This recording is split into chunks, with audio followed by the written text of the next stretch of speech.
That was a registered emotional animal. His name was Big George. Someone captured him and they switched him out.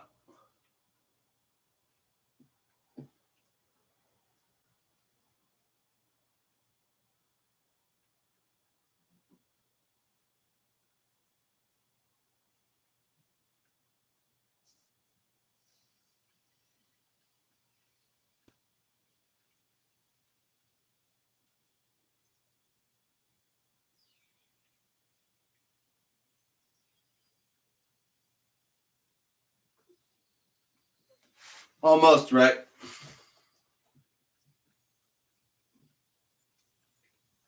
He shrank. He seemed like the same cat quite a bit. I think his eyes were a little different, though, then. But maybe not. They looked almost the same.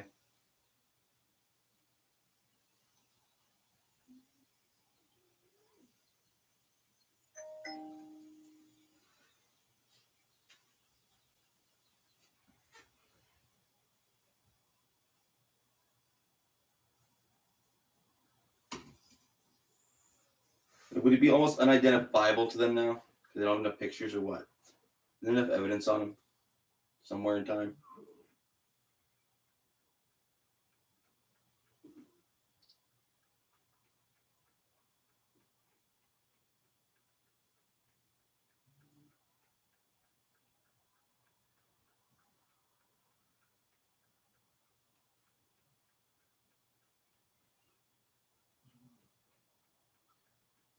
In Chicago somewhere. I don't fucking know what they're talking about now. Where all these facilities are where they fuck with animals. They take from all around the country, from pet owners galore.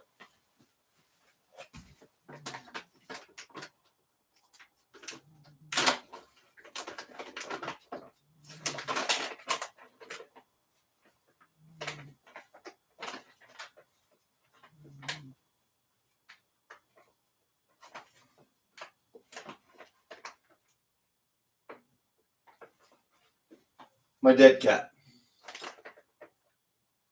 I thought.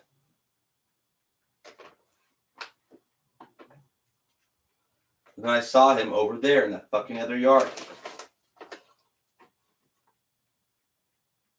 In a shed.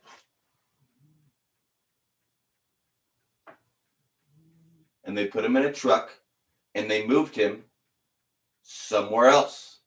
I ran down the road after the truck, but by the time I got there, it was gone.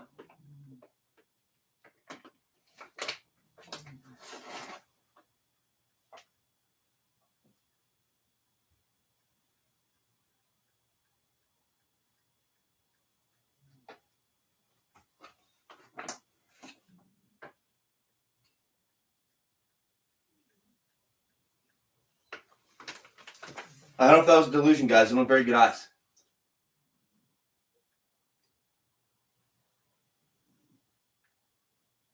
To me, it seemed like they wanted me to see. Like, what the fuck are you going to do, at a kid? Assholes down the fucking alley, I think. If I'm wrong, let me know.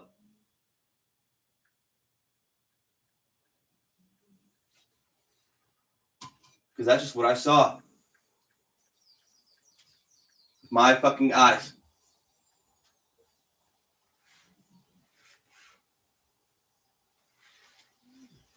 That's my report.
principles and grasp their intended significance.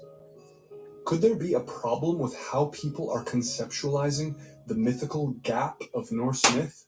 And what does comparative mythology tell us about what Ginnungagap really is? It's my view that the word void is thrown around far too loosely when speaking of this crucial mythical locus. And if we misunderstand the foundation of all cosmic creation, how will we understand any of the mythology that follows and flows from it? When we use the term void for Ginnungagap rather loosely most of the time, we tend to be importing a lot of philosophical and scientific baggage into the issue without real warrant. A void implies a true emptiness of some kind, and the concept is known from philosophical discourse with Greek philosopher Democritus, who pictured a world made up of atoms and void, and from Aristotle, who denied the possibility of a void. Alternatively, a void suggests something like the Buddhist concept of emptiness, shunyata, a state of no essence. Or it may even suggest metaphysical nothingness, beyond any concept of being, beyond thingness, absolute zero. Alternately, a void might suggest outer space, something like a vacuum, where there is not even any air, or even the vacant space between galaxy filaments in specialized astronomy terms.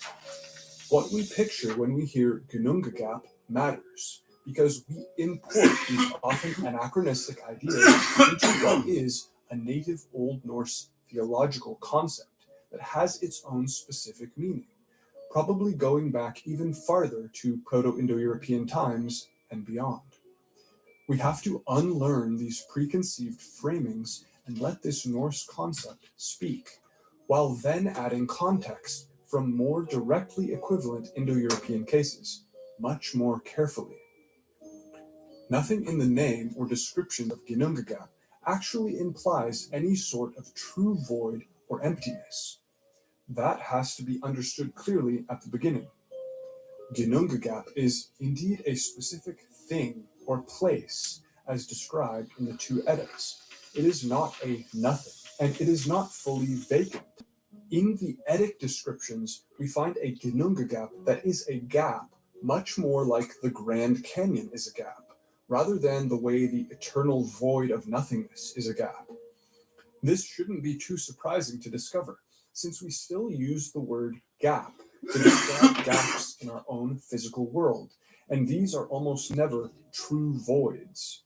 Gaps related to abstract objects are also possible, such as gaps in data, but these don't have a clear relevance to Ginnungagap, which is a thing or a location. A famous gap in the United States is the Cumberland Gap, and in this gap are, among other things, trees, wildlife, and certainly wind and air. It is arguably the space of air between the two hillsides or mountains that gives this landscape feature the name gap. It is a gap because it is a space filled with air. When we use gap in describing physical space, it very often implies a divide between two objects, which don't commonly have void space between them, but such a gap actually has air or something comparable holding the space of that That's gap. what I saw with my own eyes around here that freaked me out. Abstract counterexamples may be thought of, but this physical space is a very common way. Honestly, didn't really look that much like my cat anymore. Today. As such, we should not at all be surprised that when both the prose and the poetic Edda describe Ginnungagap, they do not actually describe in the other yards. Void. They describe several of them. A space empty of many denser things. As if they're rubbing it in my fucking face. Filled with air. And I'm losing my fucking mind. Let's pay attention to the actual text of the Eddas. Voluspa stanza/verse 3 from the Poetic Edda reads, But they let him go free? No, never. Sea nor cool waves. He made his way back home. There were. Earth had not been, nor heaven above, but a yawning gap, and grass nowhere. The love of my life. So we have a gap that is lacking seas, sand, earth, the etheric heaven, and grass.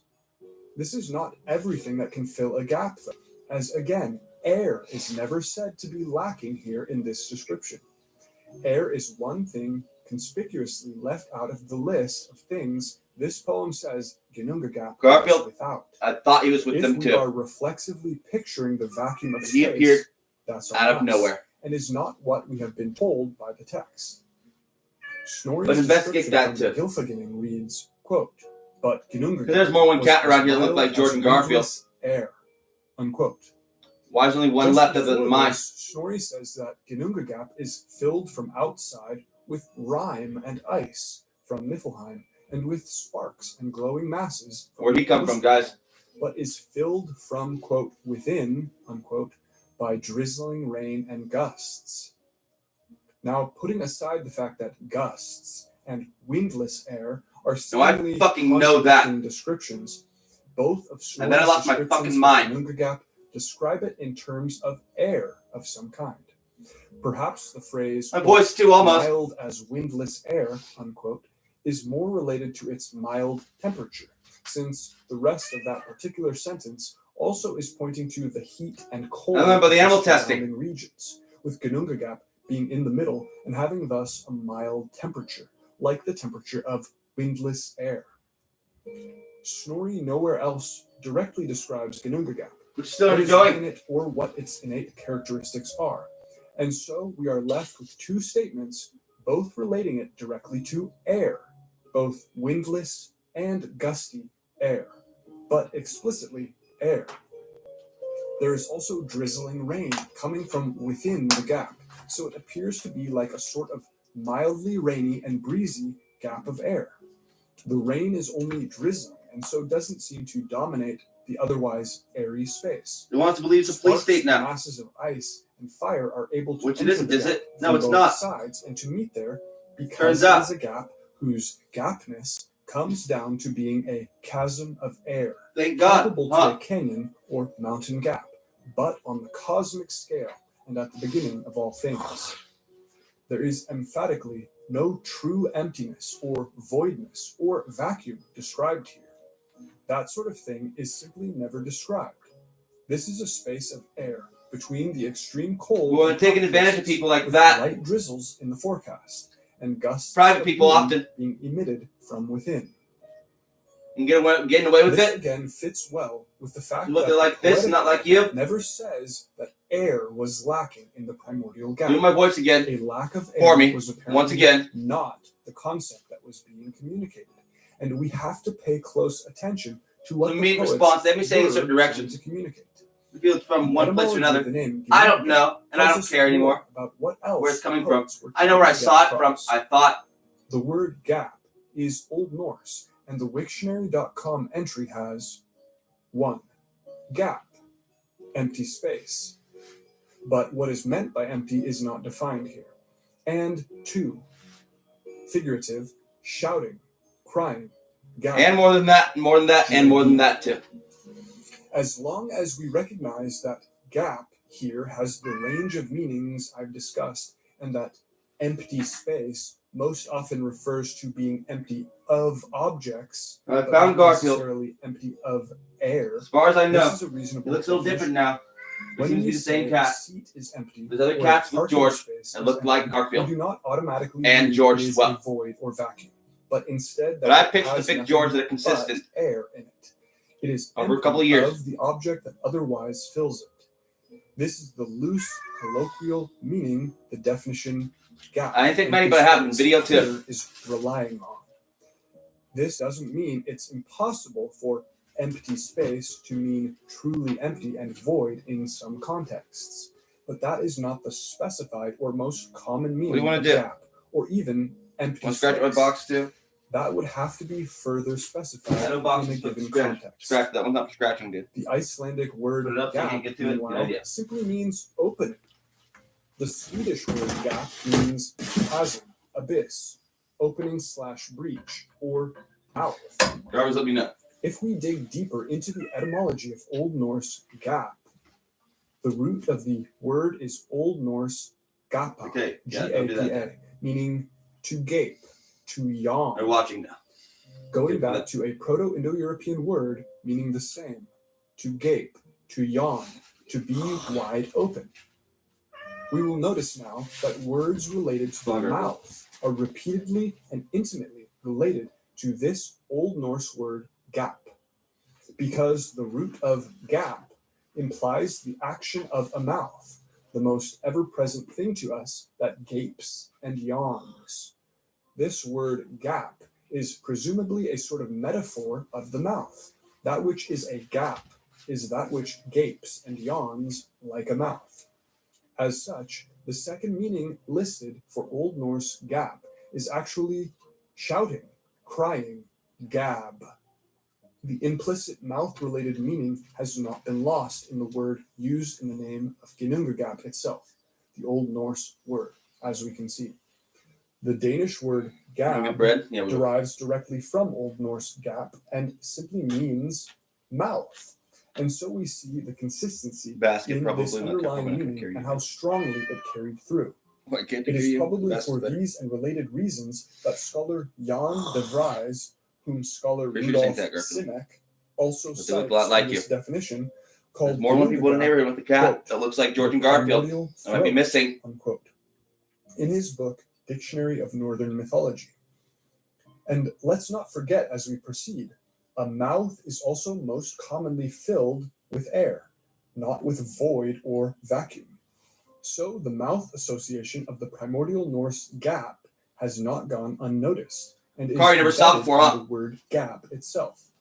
All of this suggesting a mouth filled with air that is apparently comparable to breath, the air that is within a mouth.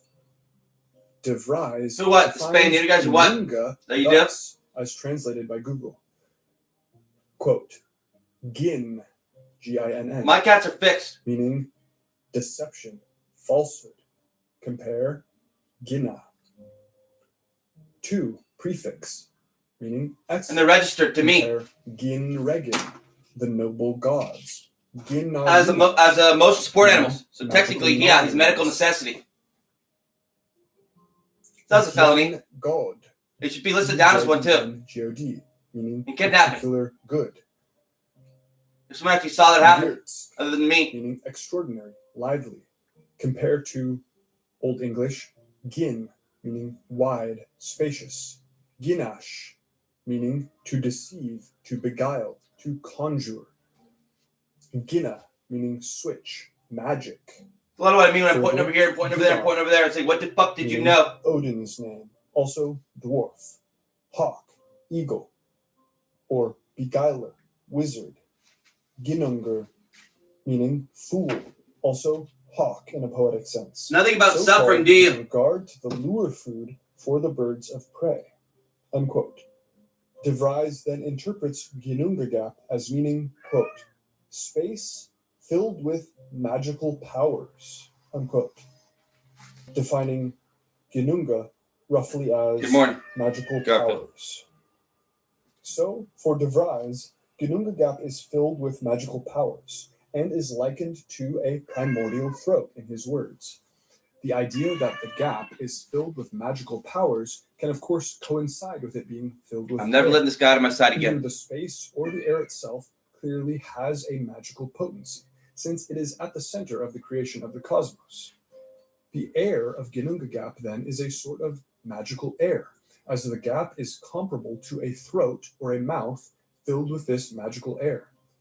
Certainly, Ginnungagap is likewise similar to a mixing bowl, in which the fire and ice from outside meet, but it is also contributing gusts from within itself to this mixture. It is a source. Where's my fucking money? Where's my fucking cat? Ginnungagap has one Greek parallel that is. Where's every cat in this neighborhood? That fucking spirit. Parallel in other branches. I credit Colin for first pointing this parallel out to me. Greek cosmogenesis, as most clearly seen in Hesiod's Theogony, also begins with an abyssal chasm called chaos. Simply by looking at the etymology of chaos, we immediately see how similar it is to Norse gap, namely as 1. The primordial state of existence, which doesn't tell us big fucking dogs. But then definition 2 is more specific and reads space, air, While definition 3 Why they put on the gives light show on the hill? of abyss, chasm. So space, air, abyss, chasm. Of course, most pertinent to what I am arguing is the fact that the first specific definition here has the meaning air, along with space. This is not accidental by a long shot. Chaos is one of three deities or domains arising in the primordial moment, which are called the three airs in Greek tradition. Chaos is one of the three airs. The other two are the bright upper air, called ether, and the lower air, dark and misty, Erebos. We can see directly in the etymology of the word ether, A-E-T-H-E-R, that there is an implicit fiery meaning here, since it comes from before the light dispersed, A-I-T-H-O, meaning to ignite, kindle, light, or to burn, blaze, and coming from the same Indo-European root as Old Irish aith, meaning fire. Indeed, aether is sometimes referred to as fire, though arguably its quality of brightness and light is given more emphasis in most of the Greek tradition. Aether and Erebos are also the children of chaos, and so they have emerged from it. If chaos is the primordial chasm identified with air, and is one in a set of three divine locations, along with a fiery location and a dark and misty one, we can see that chaos, aether, and Erebus are directly comparable, if not nearly identical, to Ginnungagap, fiery glowing Muspelheim, and cold misty Niflheim. While Muspelheim and Niflheim are situated south and north around Ginnungagap, thus in a line vertically on a map, so aether and Erebus surround chaos vertically in space, instead pictured as the upper and lower airs, with chaos as the middle air. This is perhaps a difference in how these two trios of locations were spatially understood, but we can see that the difference is very slight. They are still aligned in a straight line along an axis, with chaos or Ginnungagap as the central unit and identified with air. But even further, when we look at the deeper etymology of the word chaos, we immediately find that it too is intimately related to mouth imagery, that like the word gap, it too is practically a metaphor or image of a mouth and its action. For etymology 1 of chaos on Wiktionary, it reads, quote, likely related to Cats seem very similar to mine. Meaning porous, loose, guys on the street, I heard this what they do. Via an earlier form, chaos, or chaos, with original meaning whole, empty space. I've had a lot of weird ideas. Opening. From this spring the traditional connections with casco. Now they want me to pay attention to what I'm listening to. Gape, yawn. That direction. And cheme, K-H-E-M-E. Those they with feet close together like they're soldiers or something, are they? I doubt it. If so, then likely from Proto-Indo-European G superscript H, E-H subscript 2, meaning to yawn, gape. Cognates thus include Proto-Germanic gomo, meaning gum or palate, and Lithuanian. Yep, we're all dancing around pop group over there, I believe. Meaning are they? Palate. Direction back there. The Germanic and Baltic terms probably originally referred to mouth before shifting to palate. Why? Unquote. Yawning opening being part of the primary etymology should be good enough to identify chaos with Ginnungagap, but the additional meanings of both mouth and air that are connected to it must confirm the identification, while also showing us what meanings were the most central to the theology of the Indo-European primordial chasm. Air, yawning mouth. Furthermore, let's also note that chaos is very clearly treated as a deity, either a god or goddess, within Greek tradition. This is not at all clear in the case of Ginnungagap, but is crucial in the parallel that develops as we move forward and look at the Vedic and Celtic cases. In Aristophanes' The Clouds, line 628, he apparently identifies chaos with both air and respiration. Quote, by respiration, the breath of life, by chaos, by the air. as Philo.com points out, these four terms are apparently referring to the same thing by four names. So chaos is then identified with respiration, the breath of life, and the air. And this points to a connection within Greek tradition of chaos and breath in particular. The breath, again, being the air contained within the mouth. We can begin to see the consistency now. This connects us in turn with the most direct parallel of chaos and Ginnungagap found within the Vedic tradition. The way we hone in on this Vedic parallel is as follows.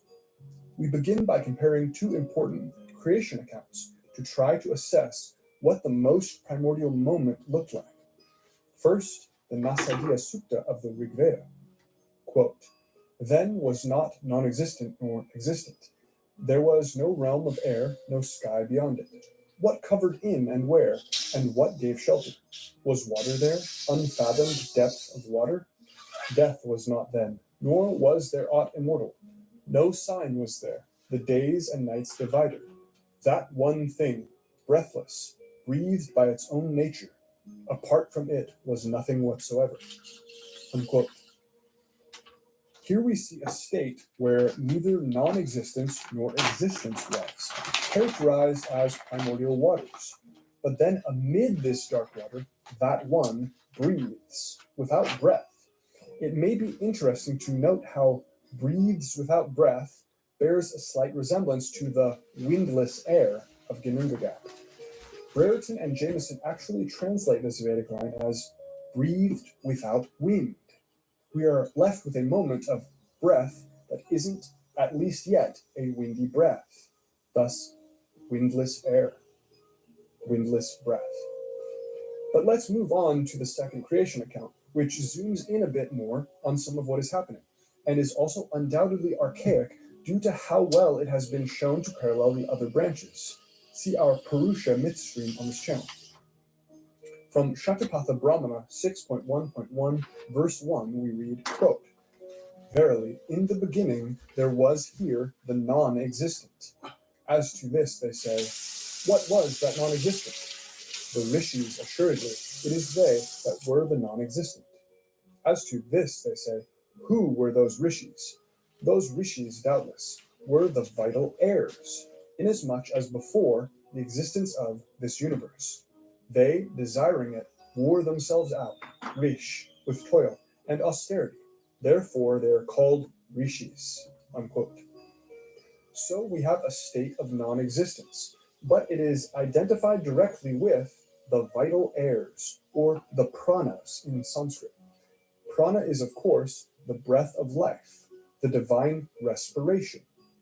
Identified also with Vayu, the god of wind and air, or with the multiplicity of Rudras, with Rudra as their leader. There are different esoteric identifications that we find.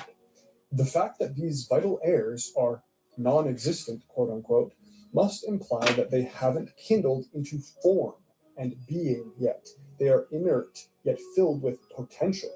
Potential is formlessness and is not yet being. Therefore, they are non-existent. They are like the magical air of Ginnungagap that is reminiscent of a void, yet is ready to burst into creation and being with its potency. The fact that it is formless potential keeps it within the category of non-existence in Vedic terms. The text here depicts these vital heirs as sages, however, who have worn themselves out with austerity. That is, they have been in a state of ascetic practice like a meditative state, essentially storing up energy by their inward-facing ascetic exertions. This is how we are asked to picture the multiplicity of individual heirs that make up this primordial yet unformed state.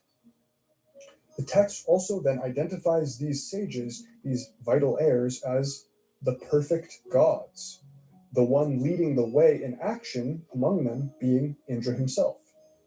Quote, where first the perfect gods were, the perfect gods, doubtless, are the vital heirs, for it is they that perfected him in the beginning, when they were desirous of becoming that body of Prajapati. And even now, indeed, they perfect him. Unquote.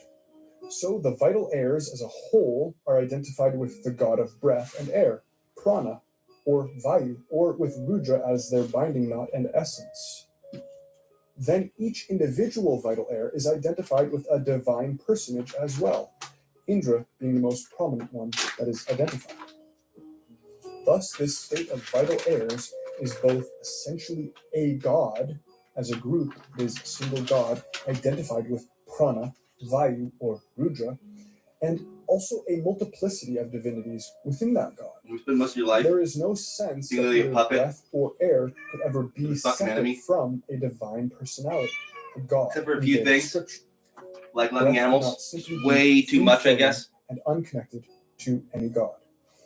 Breath is always a form or manifestation of the god of breath, prana. Air is always a form of the god of air and wind, Vayu. Both of these are esoterically referred back to the binding knot and essence of breath and air, who is Rudra When after all they done to in you, other texts. they don't There believe you can is love no anything. air that is not already either a god or a power of that god. This can be extended to all elements, and indeed to all things. So I guess you just There had a is weird no fucking way water of showing that is it. not I identifiable always knew you the did. goddess of water, either Danu, goddess of abyssal waters, or the Danunas, the waters, making the waters both a plural and singular divinity, similar to how the vital airs are treated. There is no earth that is not identified with the earth goddess. There is no fire that is not identified with the fire With you I was out. To put it another way, With it's him I was not dead. Her possible tip. to have a bare element that precedes the gods and gives rise to them only after. That element is always and already a god or goddess. Even Why'd the you take God from boundlessness and the darkness of the primordial moment are deities or qualities of deities. And we find this in Vedic as well as Greek and other traditions. The goddess Like how he loves, how dare he is love. the boundless itself. To Rudra belongs the guna of darkness. Even the state of pure abyssal disorder and non-being that we might usually think of as chaos in other senses is only the expression of a goddess called Niriti. There is no bare element or even bare quality that can be thought of. All of these things are gods from the beginning in the Vedic tradition. This is also clearly the case in Greek tradition, where the earth element is already the goddess Gaia. The elements of brightness and fire are connected to ether Like, well, from guys, the beginning, and then to Hephaestus. Darkness is from the beginning sentient beings embodied too. by Erebus, and they love me Nyx. too. Oceanic waters are embodied by Thalassa and Pontus, and other More than they love you. deities. And the air, of course, What would you is do with? chaos. And the two other airs, once Lock again, up in a shed. with the wind being embodied by the anemoi in the atmospheric realm. This is not out of the norm for ancient mythologies, as should be obvious. Purely to give an Sell additional 'em. example of ancient mythological thinking, the Egyptian mythology Someone a is fireplace, the same. maybe? The primordial formless waters are identified as having male and female sides, that are the god and goddess Nu and Naunet. Or let them The go. earth In the middle of the is fucking woods. red from the Send beginning. them back The air where is they currently fucking came Anu, from. while the etheric space is Shu. Fire is perhaps a power of Ptah, Sekhmet, or Horus, and waters of Hathor, though these are debatable. There is even a concept of a pure magical power that resides in the primordial substances, simply magic. But even this is a deity named Heka. And what? Freeze to death or get eaten? So, in conclusion, it is very suspect to assume that Ginnungagap is not a deity in itself. That assumption would go against everything we know and can demonstrate about polytheist Indo-European religions, and even some animistic religions more broadly. Each element is not an inert substance or even a lifeless magical current. Each element is already a deity, or a power or satellite of a deity in some sense. Deities precede and embody every manifestation of an element. There is no bare and purely impersonal substance that comes before the gods, and that the gods emerge out of later. Because Ginnungagap is the primordial manifestation of the air element, even the breath or prana form, the vital form of air, it is already the manifestation of a deity, and of a very specific deity that we can identify via comparative They mythology. have a collar on? Ginnungagap, being How do you even have a composed collar of on? air or breath, is the god of air or breath. That should be a fucking This is prison what sentence both for every cat polytheism and that had a animism collar on it. would dictate. Most likely, this was obvious enough that it could go unstated in the Eddas, as in every other branch, the fact that the primordial air was a god was clear and straightforward. Elsewhere, when What, Earth you wanna is go for a mentioned, ride? it's not controversial to Kinda do. assume it is the goddess of Earth. That explicit identification is not needed. It doesn't have to be spelled out. By the same token, why should we expect the god of air to be named in any other way than by saying air or gusts of wind? If this is difficult for us, then I believe we are not thinking like an ancient person. We can then add the Irish case, which confirms the pattern. As I have shown in my previous video on prana and dara, D-A-I-R-E, and in my stream on the Purusha, the Irish Purusha myth, that of Lugith Mac Con, matches that of the Vedic very closely. As the vital air generates the 7 Purushas, which then generate the 1 Purusha, so in the Irish version we have the 7 Lugiths, and the chief among them fathers the 1 Lugith, who then becomes the High King, Lugith Mac Con. Lugith is the divided man and the sacrificed man in his myths, as is the Purusha specifically, and his alternate name, Delvaith, means literally forming fire. While the Who's Purusha laughing is / crying specifically themselves over there? fire, and fire that forms all things. So then, whatever gives rise to the 7 Lugiths in this Irish myth must parallel And you told them all it was a prana fucking or good vital idea, air huh? that gives rise to the 7 Purushas. This just happens to be Dara, who is the father of the 7 Lugiths, and Dara just so happens to be an epithet of the Dagda, the god of wind, otherwise equal to Vayu. So Dara is thus the higher vital form of the Dagda, just as prana, vital breath, is to Vayu, wind/air. It can be no mistake that the father of the 7 Lugiths, Lugith being the divided man of fire, the Purusha, happens to be an epithet of the god of wind and air, Dara. The father of Dara then just so happens to be Degad, D-E-G-A-D, or D-E-D-A-D, meaning God. Degad means God and is the father of Dara, who is the vital air or prana. So nothing is above Dara but God or the Absolute itself.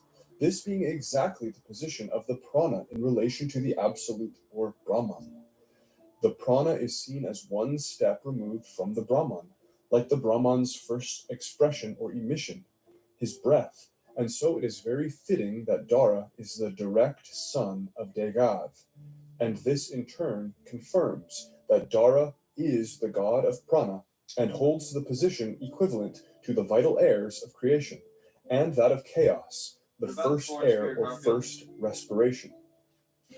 This parallel also drives home the fact that the primordial air that is first born of the ineffable Absolute is once again personified as a god, not just a lifeless element of air, since such a lifeless element indeed would have been incomprehensible and contradictory to a polytheist animistic mind. The vital air is a god from the start. He is Dara, who is depicted as a euhemerized deity. He or she is chaos. He is prana, the deity, and as such he is Ginnungagap, unless that truth was merely forgotten over time. Much more likely, in my opinion, that it was simply left implicit because it was an implicitly accepted fact of the pagan worldview that every element was always already either the form or effect of a god.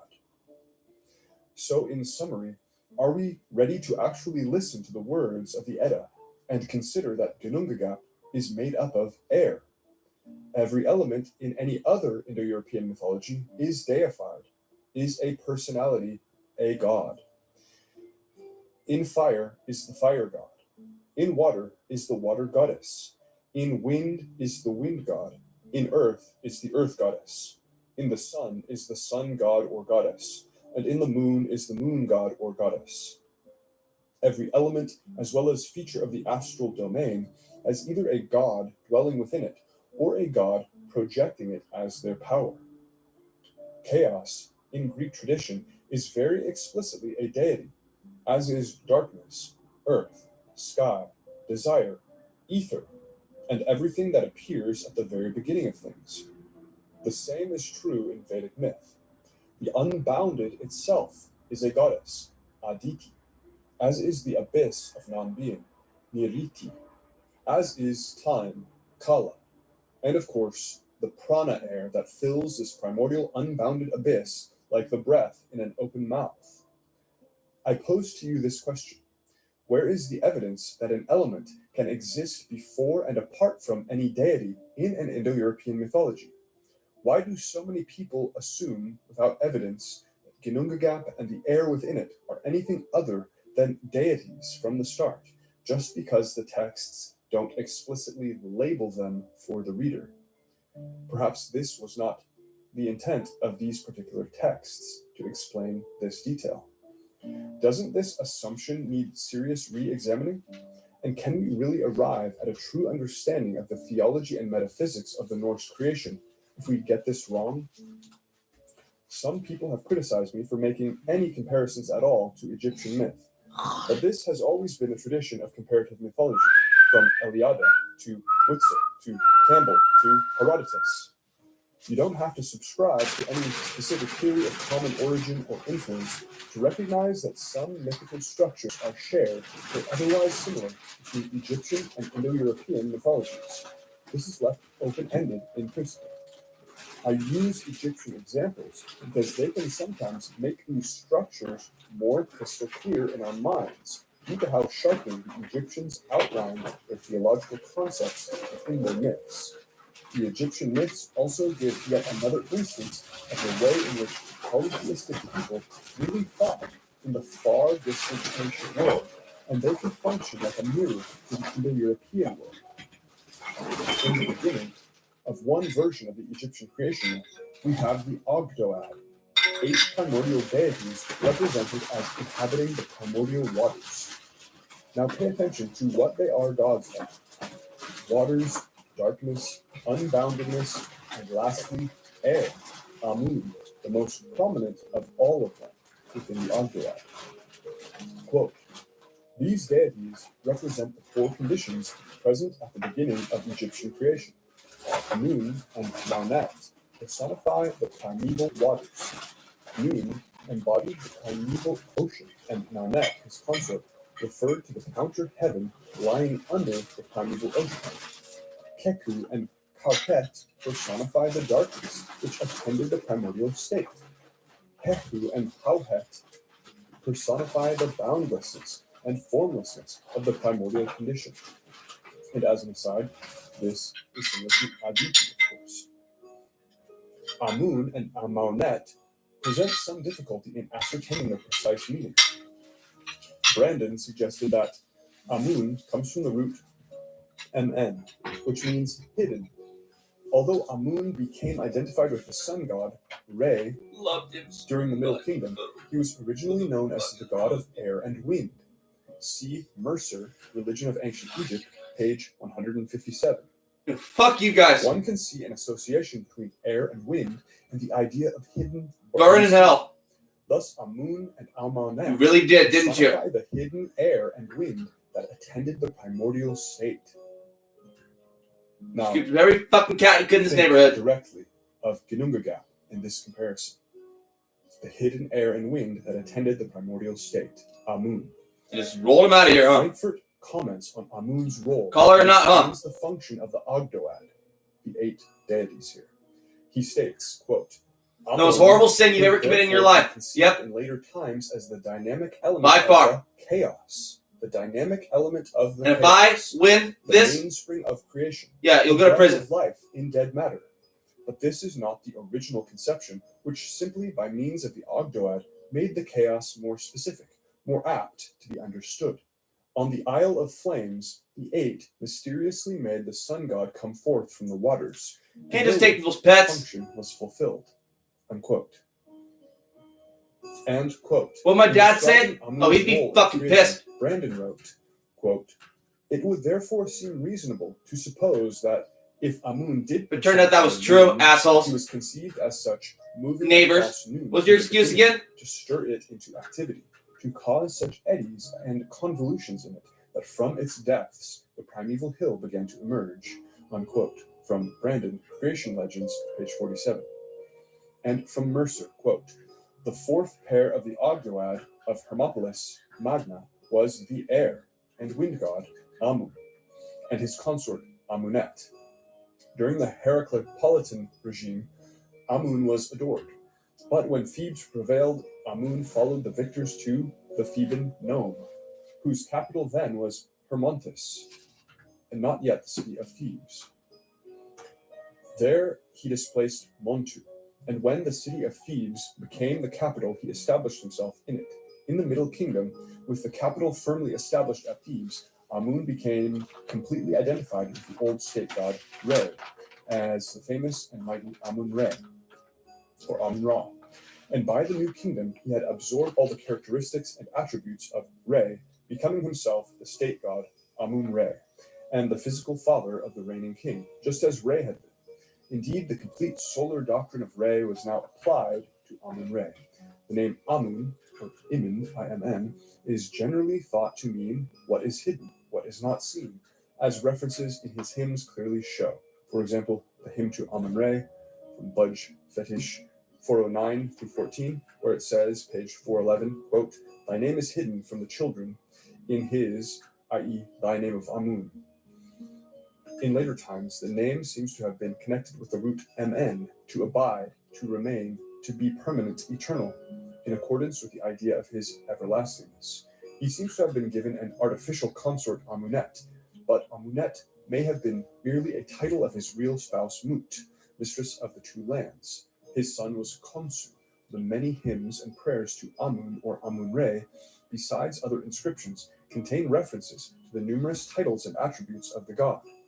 Among his titles are Creator of that which exists, Father of the gods, Maker of men and Creator of animals, King of the gods, Lord of kings, the great God, the beginning of what has come into being, Lord of the sky, Bull of his mother, Lord of the thrones, of the two lands in Thebes, Lord of Karnak, Bull of Heliopolis, Amun of the road.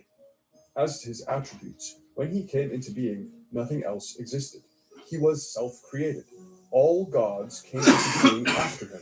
He had neither mother nor father. He shaped his own egg. He mingled his seed with his own body. He was hidden as Amun, at the head of the gods. He was one. His name was unknown to gods and men. He was Lord of time. He broke spells, expelled sickness. He heard prayers. He prolonged or shortened men's lives. He was especially connected with the phenomena of air, light, and perhaps also water. As a war god, he became great and powerful during the 18th dynasty. In short, all the qualities of Re were gradually ascribed to Amun-Re, and the solar attributes became more and more pronounced as time went on, while lunar worship was associated with Khonsu. And having been closely associated and even identified with Min, he assumed also his attributes, especially that of physical reproduction. In later time, the more metaphysical aspects of his attributes were stressed. So what economists want me to get a dog instead of a cat because they're better for the economy? Of his name. He was referred to as the soul god. But not even around here. The being endowed with a soul. And in demotic texts, he was made to represent the breath of life, while in Iamblichus 8, chapter 3, are pests statistically worse for the economy? No. Truth and wisdom. If you're a psychopath, yeah. Who perfected all things, and the Osiris if you who love, made goodness. And you need to be loved, his phallic attributes, as well as the tall plumes of his headdress, came no doubt from his identification with Min. In his epiphallic form, he was known as Amunapet, and was identified with Horus. If you know anything about health, himself was considered the soul of and Horus. See Erman Religion 95. Later, Amunapet became an independent god, always represented in epiphallic form.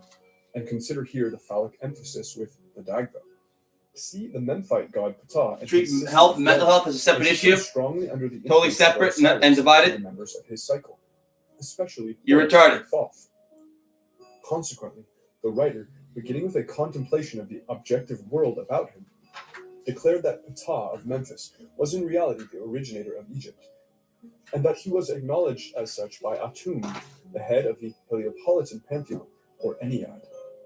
Indeed, Atum acknowledged Ptah as the creator of the world, who begat himself and who gave birth to Ennead. According to this eclectic theology of Amun of Thebes, Amun was the great primeval watery abyss, Nun itself, out of which he himself arose. Without father, without mother, he impregnated his own body and made an Nun, in which existed the 8 deities, the Ogdoad, as his teeth. Then he built Atum Ra out of himself, and he himself appeared as the sun, giving light to the world as a flying goose, and life to all. Since Garfield, then, the he wild reigned animals, as king they're of the fucking world, evil. giving light and life to all, The people, the they father can of be fathers, fucking evil mother too. of mothers, caring for all, responding to all who beseech him, and giving ready and effective help in time of need. Unquote.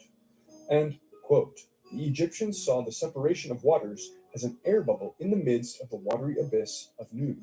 It was in this air bubble that the earth, the The primeval cops pill, really arose. don't want me reporting A on it closer look anymore. at Genesis 1 reveals a similar, nearly identical concept. The author of Genesis 1:1 The essay is saying, okay, fine, that's what we did. describes the placement of the expanse as, quote, in the midst of the water, unquote, i.e. in the middle of the water. Need protection, This kind of. gives the This is notion crazy of doing. a hair bubble in the middle of the deep. The Ogdoad of Hermopolis appears to parallel the 4 conditions present at the beginning of creation in Genesis 1:2. Hoffmeyer and Wilson have noted the similarities between these deities and the 4 conditions present at the beginning of creation in Genesis 1:2. Other Egyptologists concur with the meanings Hoffmeyer and Wilson assign to these 4 pairs of gods. Hoffmeyer suggests Animal cruelty to my animals? Yeah, come on. Nun/Naunet, the personified Come on. primordial ocean, corresponds to the Hebrew the deep. Keku/Kauket, Why did he come personified back? darkness attending the primordial state, parallels the Hebrew darkness. Hehu/Hauhet, the gods reflecting boundlessness and infinity. Why are they doing this? Because I want to be bound up all the time, and I get that. Formlessness They're cats. and emptiness. Amun and Amalek, Dogs don't eat it all the time. They get personified used to air it. and wind, parallel the Hebrew. I mean, cats can mighty too, but wind. typically don't. The involvement of Amun in the creation tradition at Hermopolis appears to parallel the role of mighty wind or wind of God in Genesis 1:2. Thus, the parallels between the Ogdoad of Hermopolis and the conditions present at the beginning of creation in Genesis 1:2 reveal that the Hebrews and the Egyptians shared a similar concept of the primordial state. However, one stark contrast He wants to be exists. free again. While the Egyptians personified the elements of nature as deities, the Hebrews saw their God as distinct from the creation. And I can't let him be, Elements of because the they will take primordial him from universe me. await the command of the Creator. I don't even have a collar from him anymore. They stole my collars. Somebody did. Quote from Genesis. Think of my dad. I 1:2, don't fucking know. in light of ancient Egyptian And that's saying to me, traditions. he broke and threw Thus, away. if we treat Hinunga Gap as merely a bare element, that would be more in line with the Hebrew tradition, which seems to be separating itself from deity personifications. In the Or I'll get sick of the catch and capture. in contrast to all the other polytheistic And I honestly traditions think we switch have out looked because he weighed more when he died, at. See then the when- Indian evidence for or when he was buried when he died from the by a lot. unbounded state is space and air. Because he was so Like the sick bubble when of he air died. in the dark I thought. limitless state, comparable to the Egyptian Nun. Taittiriya Upanishad 2.1.1.1.1 states, quote, from that Brahman, which is the self, was produced space.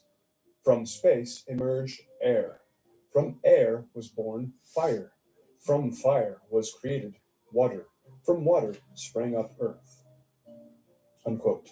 And picture here the space and air being aligned with Gununga Gap, the fire being then aligned with Muspelheim and its fires. You took the love of my life from me. Upanishad reads, quote, You took the "What love of is my the life origin from of me, this world?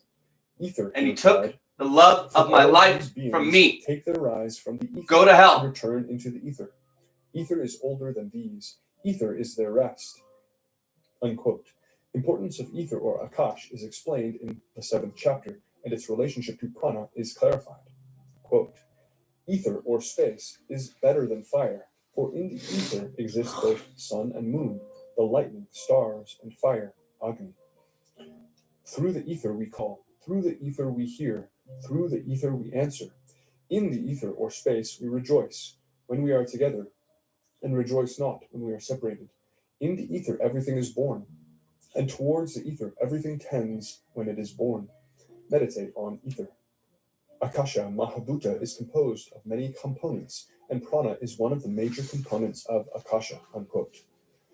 Jamaniya Brahmana 2.18 reads, quote, Akasha is formed by the churning mantana of prana rashmis. Unquote. The same thing is also said in Taittiriya Samhita 5.6.8.5. Quote, space contains prana. Unquote. So the pranas churn to form space or ether akasha, and also air emerges from the akasha. They are interdependent and constitute one another. Note that akasha doesn't mean complete vacuum. It is a tattva and is composed of various rashmis like prana, marud, bhuva, etc. See also Veda Vigyan Alok by Acharya Agnivrat Naistik. Further, we quote, according to Sanskrit philosophers, everything that we call matter, solid and liquid, is the outcome of one primal matter, which they call akasha or ether, and the primordial force, of which all the forces that we see in nature are manifestations, they call prana. It is this prana acting upon akasha, which creates this universe. And after the end of a period called a cycle, there is a period of rest. One period of activity is followed by a period of rest. This is the nature of everything. When this period of rest comes, all these forms that we see in the earth, the sun, the moon, and the stars, all these manifestations melt down until they become ether again. They become dissipated as ether. All these forces, either in the body or in the mind, as gravitation, attraction, motion, thought, become dissipated and go off into the primal prana. We can understand from this the importance of this pranayama. Just as this ether Everyone's tried to encompasses attack me. us everywhere, and we are And I've fended them off by it, so everything spiritually. we see is composed of this ether, and we are floating in the ether like pieces of ice floating in a lake. Right. They are formed of the water of the lake and float in it at the same time. So everything that exists is composed of this akasha and is floating in this ocean. In the same way, we are surrounded by this vast ocean of prana, force and energy. It is this prana by which we breathe and by which the circulation of the blood goes on. It is the energy in the nerves and in the muscles and the thought in the brain. All forces are different manifestations of this same prana, as all matter is a different manifestation of the same akasha. We always find the causes of the gross in the subtle. Unquote. From the complete works of Swami Vivekananda, Volume 8, Notes of Class Talks and Lectures on Pranayama. Quote, pranayama means the control of the prana. According to the philosophers of India, the whole universe is composed of two materials, one of which they call akasha. It is the omnipresent, all-penetrating existence. Everything that has form, everything that is the result of combination, is evolved out of this akasha. It is the akasha that becomes the air, that becomes the liquids, that becomes the solids. It is the akasha that becomes the sun, the earth, the moon, the stars, the comets. It is the akasha that becomes the human body, the animal body, the plants. Every form that we see, everything that can be sensed, everything that exists, it cannot be perceived. It is so subtle that it is beyond all ordinary perception. It can only be seen when it has become gross, has taken form. At the beginning of creation, there is only this akasha. At the end of the cycle, the solids, the liquids, and the gases all melt into the akasha again, and the next creation similarly proceeds out of this akasha. By what power is this akasha manufactured into this universe? by the power of prana. Just as Akasha is the infinite, omnipresent material of this universe, so is this prana the infinite, omnipresent manifesting power of this universe. At the beginning and at the end of a cycle, everything becomes Akasha, and all the forces that are in the universe resolve back into the prana. In the next cycle, out of this prana is evolved everything that we call energy, everything that we call force. It is the prana that is manifesting as motion. It is the prana that is manifesting as gravitation, as magnetism. It is the prana that is manifesting as the actions of the body, as the nerve currents, as thought force. From thought down to the lowest force, everything is but the manifestation of prana. The sum total of all forces in the universe, mental or physical, when resolved back to their original state, is called prana. When there was neither aught nor not, when darkness was covering darkness, what existed then? That Akasha existed without motion, quotes the Rig Veda. The physical motion of the prana was stopped, but it existed all the same. At the end of a cycle, energies now displayed in the universe quiet down and become potential. At the beginning of the next cycle, they start up, strike upon the Akasha, and out of the Akasha evolve these various forms. And as the Akasha changes, this prana changes also into all these manifestations of energy. The knowledge and control of this prana is really what is meant by pranayama, unquote. From the complete works of Swami Vivekananda, Volume 1, Raja Yoga, Prana, Chapter 3. Quote, Akasha/matter is just another name of one static Shiva/Nirguna Brahman, the seer from whom the entire universe manifests, while the prana is another name of dynamic Shakti/energy/Saguna Brahman, which regulates the appearance and disappearance of matter in the Akasha. Prana appears from Akasha, within Akasha, and for Akasha, unquote. In summary, Ginunga Gap, also known as chaos, is made of and filled by prana. Prana, or vital air, is a deity, and every single figure we can make a direct parallel with in other branches is also a full-fledged deity or euhemerized deity. Chaos, Dara, Amun. Wind is always either the form or power of a deity. So who is that deity in this case? Now, if we connect this deity to the Dagda type, the Dagda appearing as Dagda Dara in certain texts, then this would connect Ginunga Gap to a higher form of Thor, because the Dagda most parallels Thor mythically, as they both also parallel Vayu very thoroughly. But Vayu is not the be-all and end-all of the prana. Indeed, how are we to say that the epithet of Dagda Dara is not a way of honoring the Dagda himself with the name of his own higher self that is higher than himself alone? Dara may be a higher name that is attaching to the Dagda as an honorific, or almost like a surname. Dara could be a slightly separate deity as the essence of air, and the Dagda could carry his epithet to point back to that essence in some cases. Dara could be more like a surname of Dagda in this case, rather than a simple identification one-to-one of the Dagda with Dara. Dagda is of Dara, therefore he is Dagda Dara, while Dara really goes beyond him as his higher forming essence. Thus, if we connect this god of prana to Shiva instead, who is after all the binding knot of pranas, then we might say a higher form of Odin actually may be here within Ginunga from the first moment of the cosmic unfolding. And why not Odin? Perhaps both deities coexist here in some sense in the airy gap, as seems the case somehow in the Vedic texts as well, with Shiva, Indra, Can't be depression inducing. In and of prana or the pranas. Indra being one of the pranas. Vayu being the air that is identifiable with the prana. Shiva being like the binding of the pranas. However you conceive this deity or deity, consistently deity.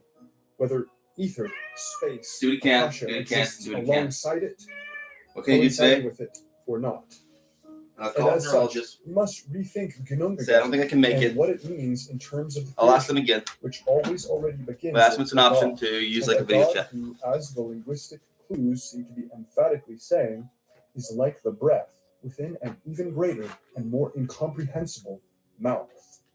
A gab, a So we God, can reschedule somehow. Gununga gap. Hopefully quickly. We have examples It's of important. whose mouth this is in the image of Brahman breathing out the prana.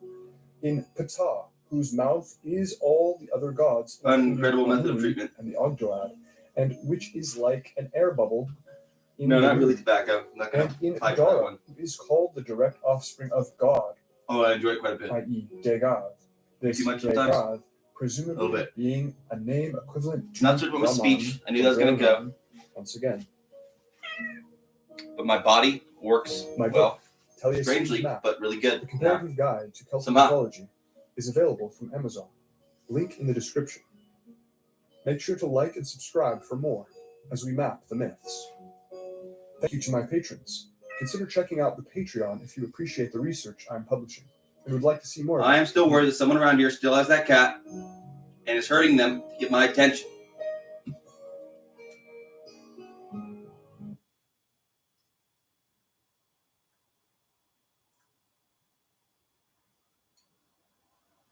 Old Spice Fiji deodorant. Turns out these people around here are pretty fucked up in the head.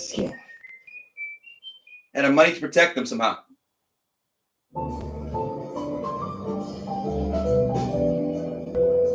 Where do you think you go when you die? Hell. Typically. Yeah.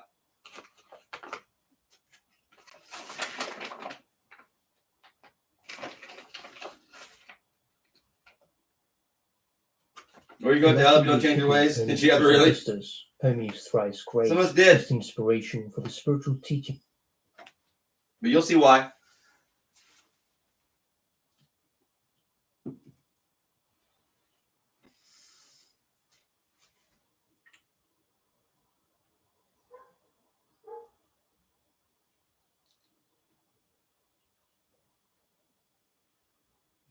Known as Hermeticism. That's He fine. is a syncretism joining The link in of the the seat. Greek deity Hermes, the winged My messenger dad's of the can't fix gods, it. and his Egyptian I can't. counterpart, the ibis-headed Could I? moon Sure. god, I could Thoth. try. Could I also make it Hermes worse? Do you have the and tools to do were it? Yeah. considered to be one and the same. Both of them were psychopomps, The house is guides fine. in the land of the dead. I was worried Thoth about that. is also the god who presides That over close speech doesn't freeze, and but it hasn't frozen interpretation. yet. He's the inventor of the alphabet and the art of writing. Ever since, humans have been using writing to preserve the vast array of accumulated knowledge. Thoth is called the heart of Re, the tongue of Atum, the throat of the god whose name is hidden. As divine speech personified, he is the No, it's creator not. of every branch But of knowledge, there's a leak human in and the sink. divine. When And I don't have Hermes trash met service Thoth right now. in Greco-Egyptian Alexandria, Hermes Trismegistus was born. So I don't really know what to Not do with some long of the stuff. My dad after, comes in, he's like, it's followers fucking of the mess. I'm like, got all these Christ books Great out One and came together and devoted themselves to understanding counter's his kind of wisdom dirty. and to achieving the same cosmic illumination that Hermes Like, fuck, himself man, had fuck. experienced. Hermes Trismegistus is the author of the famed Emerald Tablet, Yeah, I did. which screw is the that. source of the most well-known Hermetic dictum, as above, so below. The key to astrology, alchemy, and other occult sciences, the Emerald Tablet has a history as mysterious as its authors. If we call Hermes a myth, we thereby recognize that he is greater and more significant than any one historical figure, for he represents a perennial pattern of the human condition. Hermes is a person without crystallized personality, an archetype that perhaps represents all truth seekers, or the truth seeker. Certainly, he experiences that which all truth seekers hope to experience. The Neoplatonic sage Iamblichus writes, Hermes, the deity who presides over rational discourses, has long and rightly been considered common to all who practice the sacred arts. He who presides over true science concerning gods is one and the same throughout the universe. It is to him that our ancestors dedicated the discoveries of their wisdom, attributing all their own writings to Hermes. Many authors wrote under the name of Hermes, as this was logical for devotees of Hermes. True wisdom and learning merited ascription to the Lord of all learning, According to the Egyptian priest and historian Manetho, there were over 36,000 books written under the pseudonym of Hermes Trismegistus, which would easily fill the shelves of a large temple library. There are existing treatises on the origin and nature of the soul, the principles of creation, astrology, alchemy, magic, healing, and much more. However, most of these are lost, but from scattered references we can assume that more massive works existed than we have copies of today. The origin of the epithet, thrice great, is believed to have come from the Ibis shrine in Saqqara, Egypt. Records there of a meeting of the Ibis cult in 172 BC mention the name Megistor, Kai Megistor, Theomegalon, Hermu, the greatest and the greatest god. Wait, you want to go outside really bad? The Get you out there a epithet, little bit, thrice stop great, whining at thus reflects the intensifying repetition Yeah, I don't know of what the to ask you. Egyptian Just adjective. don't listen. He is also known as I wanted thrice to one more greatest on account of being the greatest priest, philosopher, and king. Another explanation of the Walk my epithet books. was on Walk account my of his books. praise of the Trinity, saying that there is He's a only kitty. one divine nature in the He's a Trinity. kitty. In the 15th century, Italian humanist Hungry scholars kitty. Marsilio Ficino and Wants some Ludovico food. Lacerelli played a key role in delicious. translating the corpus. More in Ficino, there? who had been working on translating the collected works of the divine Plato for his patron Cosimo de' Medici, immediately interrupted his work when a manuscript of the Corpus Hermeticum became available. These had previously been compiled by the 11th century Byzantine scholar Michael Psellus, who had no interest in pagan practices. The only reason he would have copied the texts would be to improve them, so as to make them more compatible with Christian beliefs, purging the tracts of suspicious occult elements. Thus, the writings that reached Marsilio were more than likely not originally collected in the way he received them. The corpus was thought to have been lost to the West since That's late delicious. antiquity and the beginning of the Dark Sorry, Ages. However, while cities fell and empires crumbled, He the wants to go wander fragile around and I pages of the don't. Corpus Hermeticum miraculously PR or survived, whatever. testament to how the mind, that insubstantial mystery, can Take 'em withstand out. the harshest blows of the material world. The Hermetic quest took place within, in the interior world. That was true, but it traveled roads in the outer world as well. The idea of a divine wisdom revealed only to the most ancient of sages was developed in the Renaissance into the notion of a Prisca Theologia, or ancient theology, the perennial notion which asserted that a single true theology exists in all religions, and that it was given by God to man in antiquity. Many thinkers of the traditionalist or perennialist school of the 20th and 21st century followed this idea and spoke of a perennial wisdom based on the belief that ages ago mankind received an original and once and for all divine revelation. This was subsequently lost, although traces of it, they believe, can be found in the world's greatest religions, and until it is recovered, modern civilization will remain mired in materialism and decadence. During the Renaissance, it was accepted that Hermes Trismegistus was a contemporary of Moses, and all the texts attributed to him were believed to be of ancient Egyptian origin, and thus more authoritative than Plato and the Bible. The 1481 pavement in Siena Cathedral depicts a large image of Hermes, apparently instructing men from both east and west. On the floor below Hermes are inscribed in Latin the words Hermes Trismegistus, the contemporary of Moses. It was generally considered that Hermes had either instructed Moses or been instructed by him, or both. Thus, in the Renaissance, Hermes was a kind of founding father of the Judeo-Christian tradition. He was a central figure in the vision of a perennial philosophy uniting reason and faith. At the beginning of the 17th century, however, the classical scholar Isaac Casaubon took issue with the notion that pagan seers had predicted Christ's coming. One of his targets was Hermes, in whose alleged writings he saw unmistakable linguistic proof of a much later date than the common tales of Egyptian origins could support.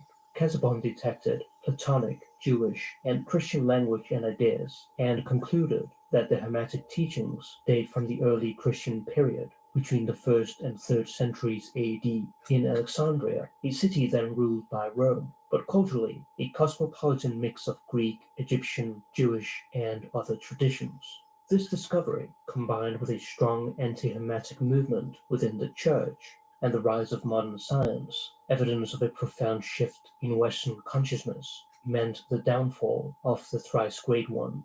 Hermeticism had lost its general fascination and was driven underground. Several Hermetic societies were formed, such as the Rosicrucians, the Freemasons, and the Hermetic Order of the Golden Dawn. The discovery of 3 new and integral Hermetic writings found near Nag Hammadi in Egypt in 1945 renewed interest in Hermeticism again. One of them, called Discourse on the Octoad and Ennead, shows without any doubt that the Hermetic believer was initiated into several grades before transcending the sphere of the 7 planets and the heaven of the fixed stars. Then he would behold God and be united with him.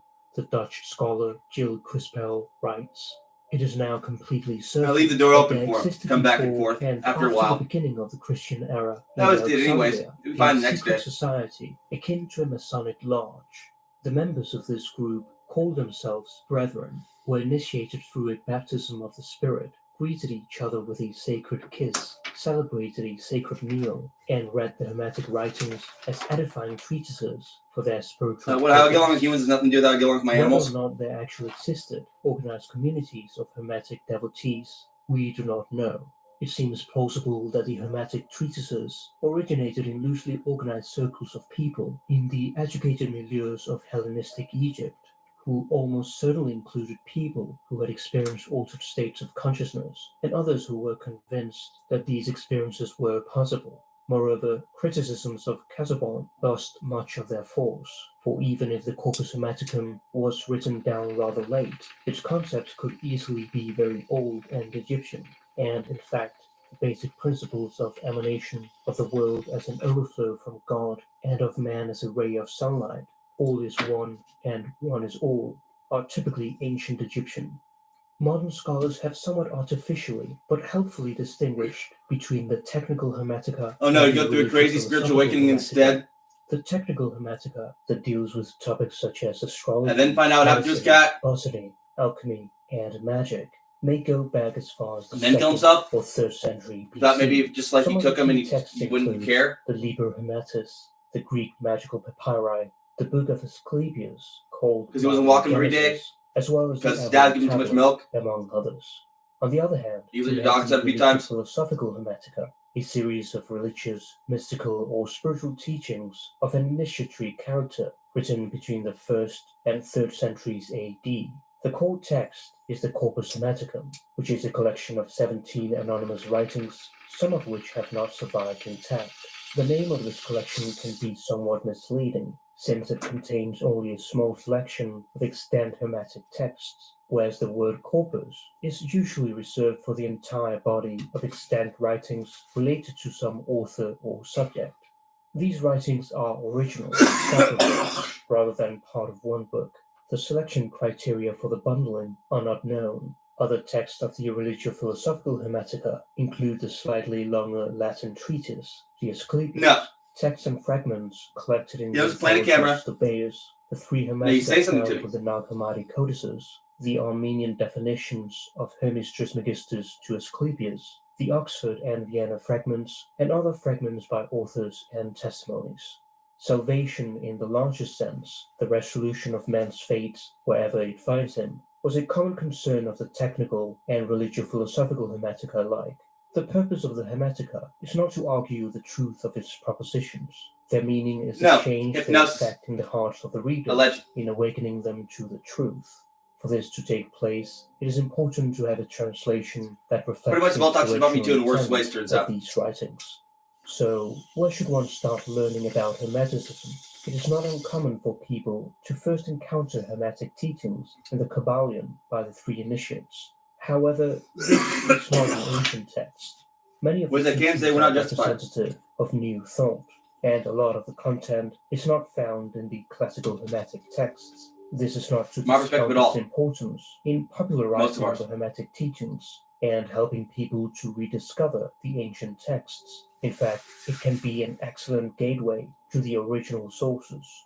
The classic text is the Hermetica, translated by Brian P. Copenhaver, which contains the corpus and the Asclepius, as well as a detailed introduction and extensive notes. If one wants to dig deeper, The Hermetica II by M. David Littler completes Copenhagen's work. It includes 29 fragments from the Greek anthologist Stobaeus, the longest and most interesting of which is the Korokosma, or the Daughter of the Cosmos, which suggests that all knowledge, medical, magical, and any other, is important in the quest for salvation. Other texts are the Oxford and Vienna Hermetica, several fragments from various authors, and testimonies about Hermes from 38 authors. Another excellent translation is The Way of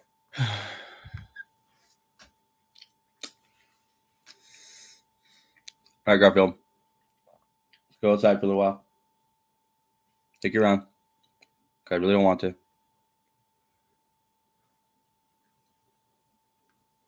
Because they still are hurting George somewhere on purpose.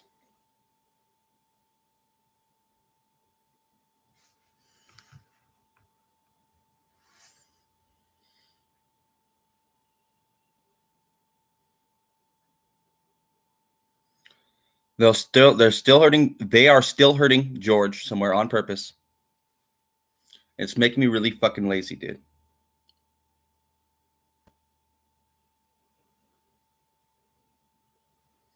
And they know it too. They're like, oh, whoa, huh? Oh, whoa, huh? Watch him squirm. As we hurt the cat over here, quietly.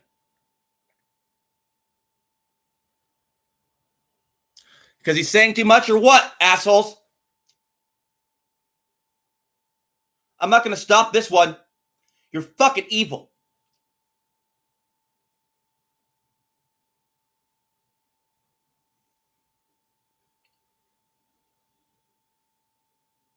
Keep it going? Why? You think you have a better case on me than I have on you?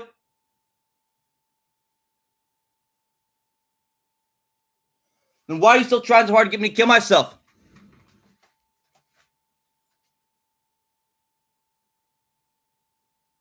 I know who I am.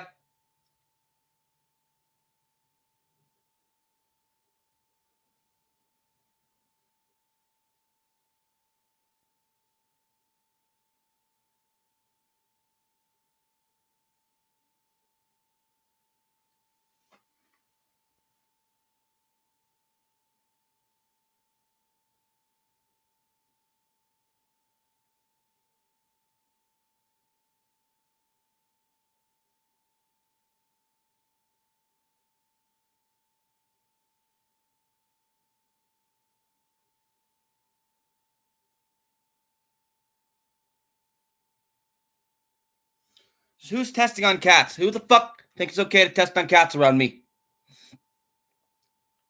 You do? You do? Yeah, an admission from who? A guilty neighbor?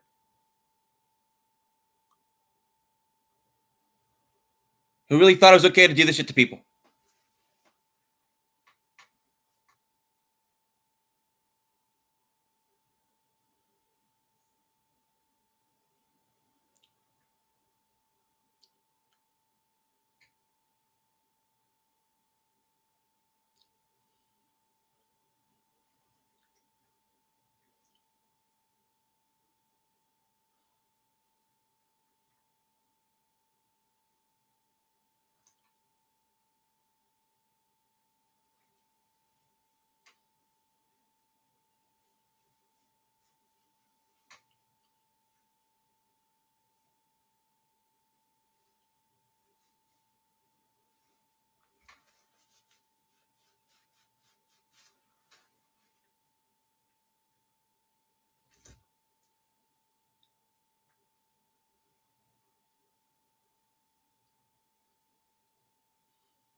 You're likely underground, I'm assuming, but not all of it. They do anything to get me out of here, huh?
Ten three four Garfield. You want to go somewhere? You want to lay down?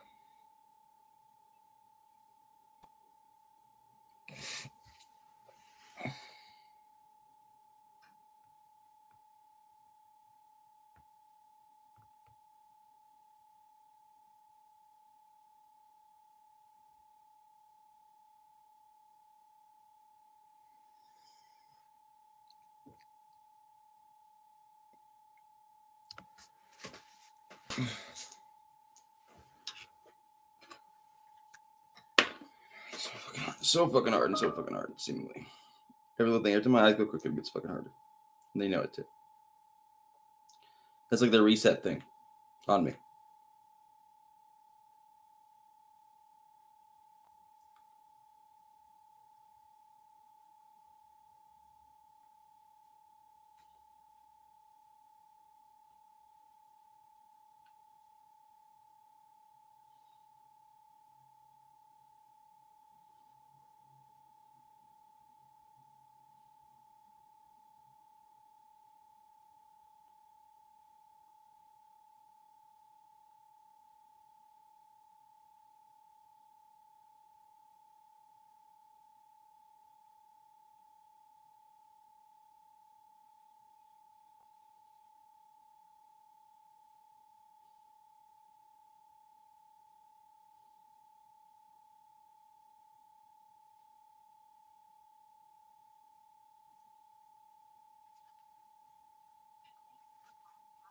Neuromedical Center. If this is a medical or psychiatric emergency, please hang up and dial 911. If you are a provider wishing to speak with one of our providers, please press 9. For our address or fax number, please press 1. For prescription refills, please contact your pharmacy and allow at least 3 days for turnaround of this request. Our clinic's calling hours are 8 a.m. to 4 p.m., Monday through Friday. The Catalyst nursing team works to address questions and medical concerns within 72 hours of receiving them. Please note that repeated calls will slow down the process of returning your call. Please choose from one of the following options.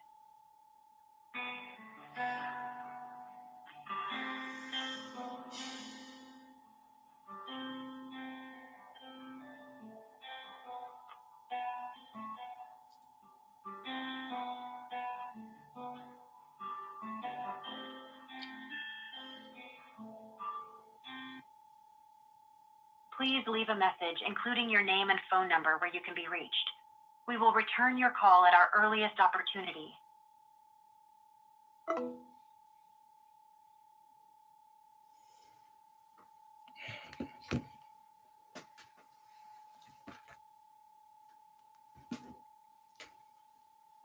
I'm gonna turn the heater back on for a little while. Getting cold today. It was warm, I know.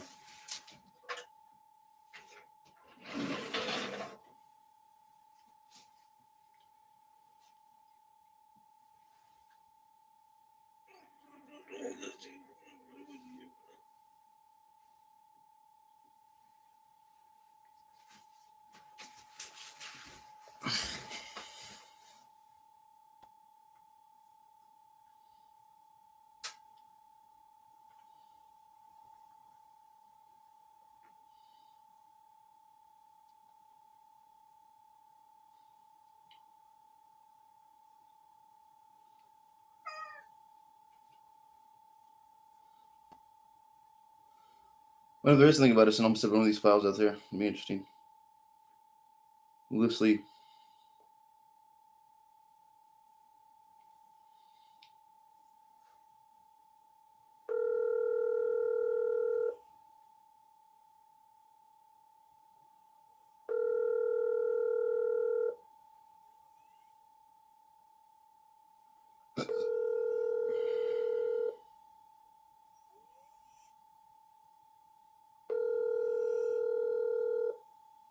I'm sorry, you can't.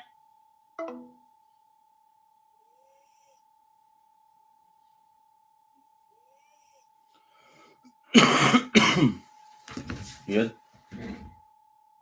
How good are you?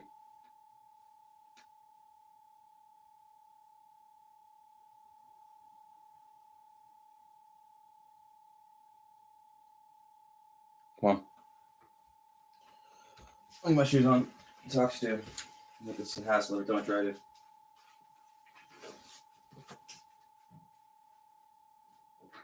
Everything does.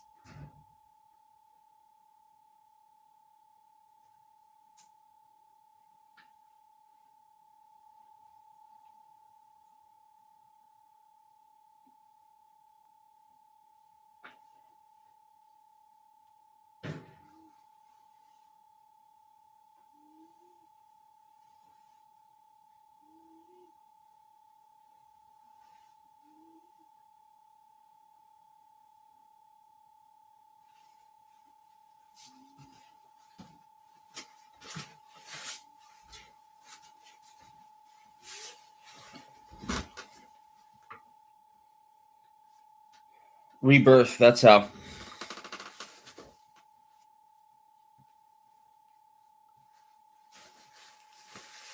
And the name change, that likely too, but we'll see.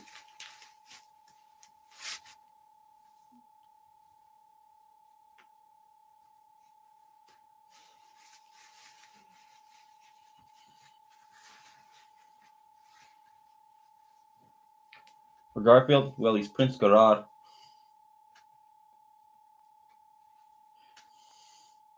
And for George, well, he's Hodu Ray.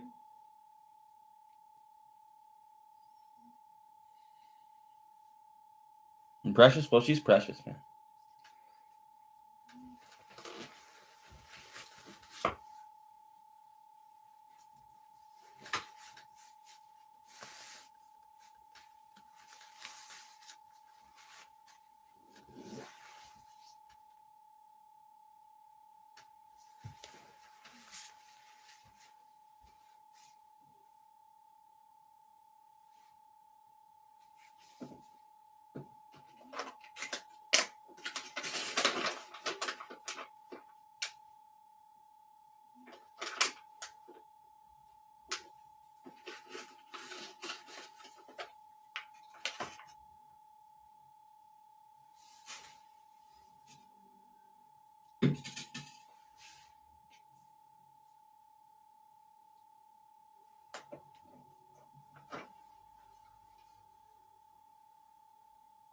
Cops present that way.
not trying to take anything from you, but Christ no born, one even watches this. the Just to dance report. of bliss. What is Tantra? What hypnosis Oh, can do to people dear-eyed try to destroy one, their by lives? stopping all thoughts, the mind will be without support. Then Watching that, I self could have gotten in will trouble become sometimes from supreme talking shit I don't self really of know God. about. Vijnana Bhairava Tantra 108. Tantra originates I from know the about some of it. Sanskrit root Has to do with tan, me. meaning And people to talk shit expand, about me. stretch, or spread. So they're kind of tra, flipped on me. meaning instrument. So I It rinsed is it a on them, some method of for it. expanding consciousness beyond And some of ordinary it was perception, ultimately mostly leading wrong. to self-realization. Turns out. The term also refers to weaving, symbolizing Tantra's understanding of existence as an interconnected web where everything is interwoven. Though the word Tantra has multiple interpretations, its essence remains an instrument for expanding awareness and aligning with the divine. At its core, Tantra teaches that nothing exists outside the divine. The universe is not an illusion, but a living expression of divine consciousness. Every force, every form, and every movement in existence is a manifestation of this energy. Shiva and Shakti, representing the masculine and feminine aspects of existence, are in constant interplay, shaping all that is. Unlike classical yoga, which advocates renunciation for spiritual liberation, Tantra embraces life as the very ground for enlightenment, making it accessible to householders as well as ascetics. Tantra dissolves the illusion of separation between the sacred and the mundane. Every moment, every action, and every experience holds the potential for transformation. This does not imply indulgence in desires, but rather a conscious integration of the divine in all aspects of life. The body I take it is as not something these are demons that are trying to choke me or to death. transcended, but is seen as a It didn't sacred start temple. before my stroke. Sexual energy, when It was actually understood induced properly, by a is poison a force of divine creation. and left on my table. The great tantric master Abhinavagupta emphasized that divinity is to be realized within the body itself, stating that the body is the purified place of pilgrimage. Yeah, I was More fucking than around. philosophy, I'm like, oh, they're trying to set me up Tantra on. is a living practice rooted in direct experience. Oh, whatever. It doesn't Aspartame package impose right here, empty. rigid dogma, but evolves with those who walk it. Pretty sure I was recording. I don't know if it was recording.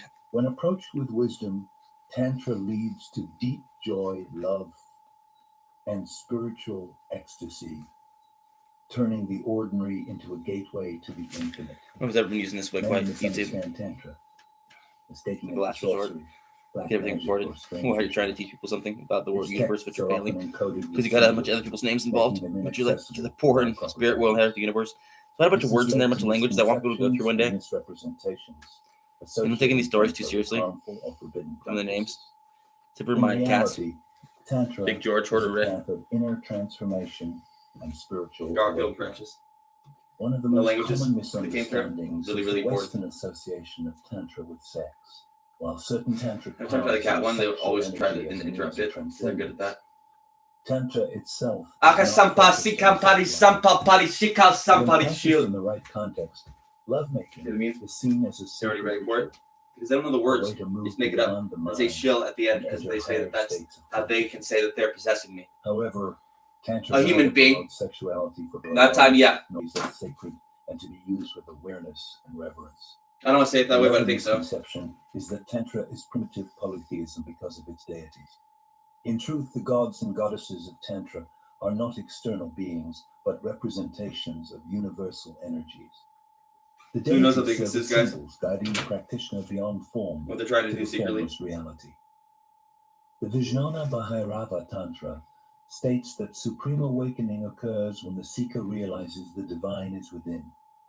Intuition plays a crucial role in the tantric path.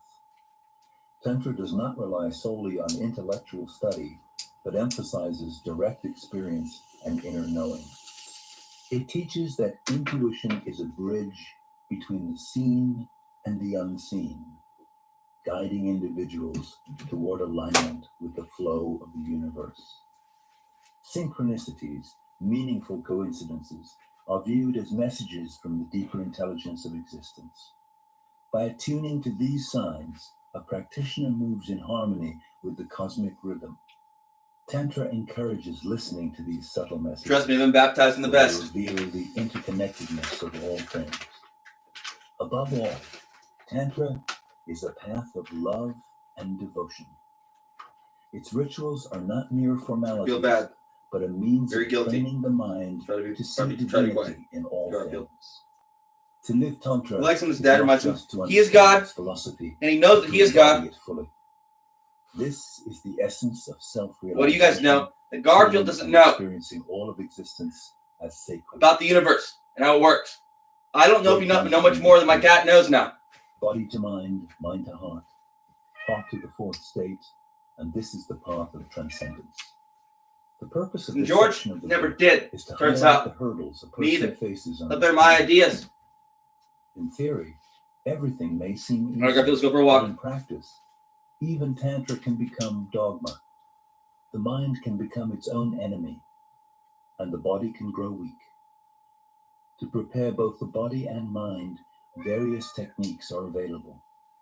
The best technique is the one All right, that fine. works for you, without turning it into rigid doctrine. Sorry, Garfield.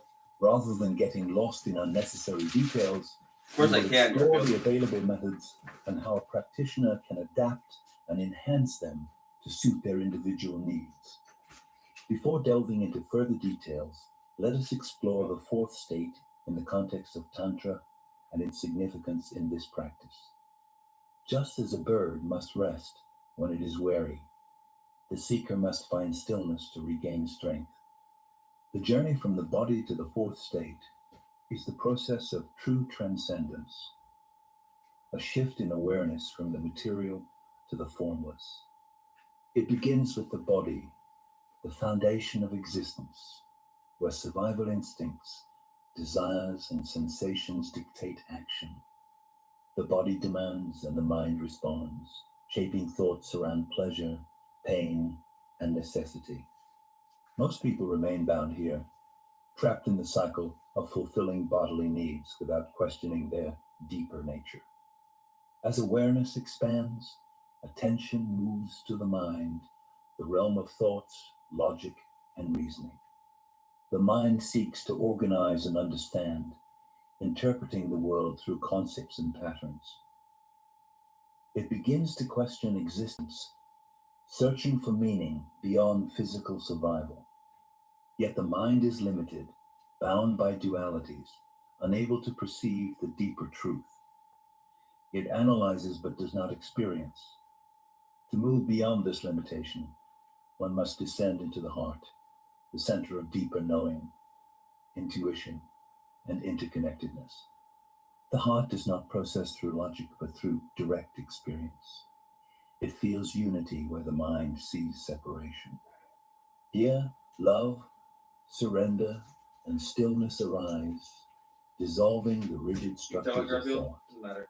The heart opens the doorway to the unseen, revealing the interconnected web of existence. Yet even the heart is not the final destination. Beyond it lies the fourth state, Turiya, the silent witness, the pure awareness that exists beyond waking, dreaming, and deep sleep. It is the space where all distinctions fade and the self dissolves into the unknown. The body, mind, and heart are transcended, not rejected, but integrated into a vast and limitless presence. This is not an escape from life. What do you think The he's a stray? He's not a stray. that one is Never life 5 itself, years. beyond all boundaries. He's an outdoor cat.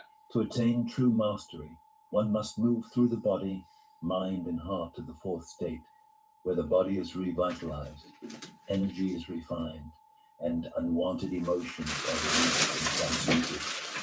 From this state, one returns with deeper integration, Right. embodying higher consciousness while remaining fully engaged in life. Right. A true practitioner masters all You want some more? realms, Yeah, we are. shifting between different levels of For a little being while. as needed. You get some In bread. the initial stages of practice, the body must be strengthened as it forms the foundation for higher states. Without physical stability, deeper transformation is not No, possible. no, no. No, Mastery of breath is I'm not gonna essential carry you from the there. beginning, Stop it. as breath Push me to directs the stroller. energy and awakens dormant Stop. forces. You look again. One must learn to control it like a storm, I don't care if you want to go anywhere. circulating I do. it throughout the body to build inner power. Without this Not control, like this. I do only the go body like going remains on like this heavy, because they unable make to fun of you channel about it. the forces Make fun of me too. required Trust for me. transformation. Worse than you. The mind is the greatest barrier. If undisciplined, it leaks Half my whole life, energy, kind of. scattering Turns focus. out. It clings to thoughts, creating endless distraction. One must master it, stilling its movements and breaking attachments to concepts. A disciplined mind becomes a tool. An uncontrolled mind is a relentless saboteur. With the body strong, breath mastered, and mind disciplined, awareness moves to the heart, the center of true knowing. The heart does not divide, it unites. Garfield, Here, interconnectedness is felt, not go back thought. in. Love, Hang on, that's surrender, not the way to and go with stillness this. dissolve separation, revealing Fine. the deeper reality. Beyond the heart lies the This fourth step. state, Turiya, the unseen realm where the self dissolves into the infinite. To reach this state is not a matter of technique, but of grace, humility, surrender, and the magic of the universe. It cannot be forced, only allowed. That is why meditation is not about gaining anything, but releasing, allowing yourself to flow, to empty. I'm sorry. Here, all distinctions vanish, and one moves beyond the known into the You boundless. mad at me now? The void Big heals glass second and something, you where mad at all me? fades and all begins. A true You gotta secret go get does some not bread. remain fixed in one state, I don't care if you want but to see me right moves now. You gotta get freely some bread. between them. In daily life, I forget they shit. That way. navigate through the body and mind, yet always return to the heart for wisdom. When needed, they transcend all and merge with the formless. True mastery is the ability to shift between states with both will and grace, moving effortlessly between form and the infinite. The path is not about escape, but about fully embodying the highest realization. One must return and integrate this awareness into Here you go. every action, thought, and breath. True transcendence is not withdrawing from I know, it, Garfield. but living within Guilt it, tripping me, man. fully awake. At least 6 years That's all these people do. of dedicated practice are required, Nothing along was with supposed to be. foundational I was doing it. understanding of philosophy, psychology, theology, and mythography. The paradox is that after acquiring this knowledge, one must transcend it. Along the way, the individual may become trapped at certain levels, mistaking symbols and archetypes for reality.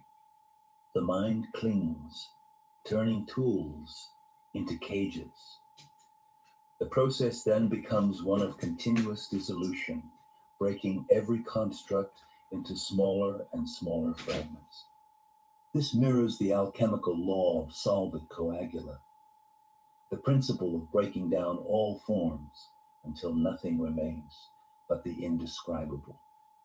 Every layer of perception must be shattered, every attachment dissolved, until nothing remains but the formless, the nameless, the infinite.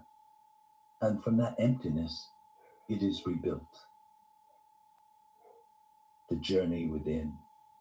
Let's explore this concept in more detail to understand why we are all connected at a deeper level. Our neighbors, the earth, and the universe are not separate from us. To grasp this, we must experience it. Once that experience is real for us, we can engage with the material world with greater clarity and understanding. The essence of self-realization is the understanding that there is no separation between the self and existence itself. The human mind, conditioned by perception, creates the illusion of duality, seeing itself as distinct from the world. Perception is shaped by the conditioning of the mind. Just as a tainted glass colors everything seen through it. If the glass is red, the world appears red. If the glass is blue, everything takes on a blue hue. Similarly, the mind, influenced by past experiences, beliefs, and sensory limitations, distorts reality, We do not see the world as it is, but as we are. Know thyself. The journey begins by turning inward, closing the eyes and observing. Breath becomes the gateway, the bridge between body and awareness. As one follows the breath, the mind reveals its turbulence. Thoughts arise chaotically, emotions surface, and deeply ingrained patterns of conditioning tighten their grip. Yet with steady observation, without resistance, the breath anchors awareness, allowing the storm to pass. As the inner noise fades, what remains is the silent presence beyond thought, the pure awareness that has always been.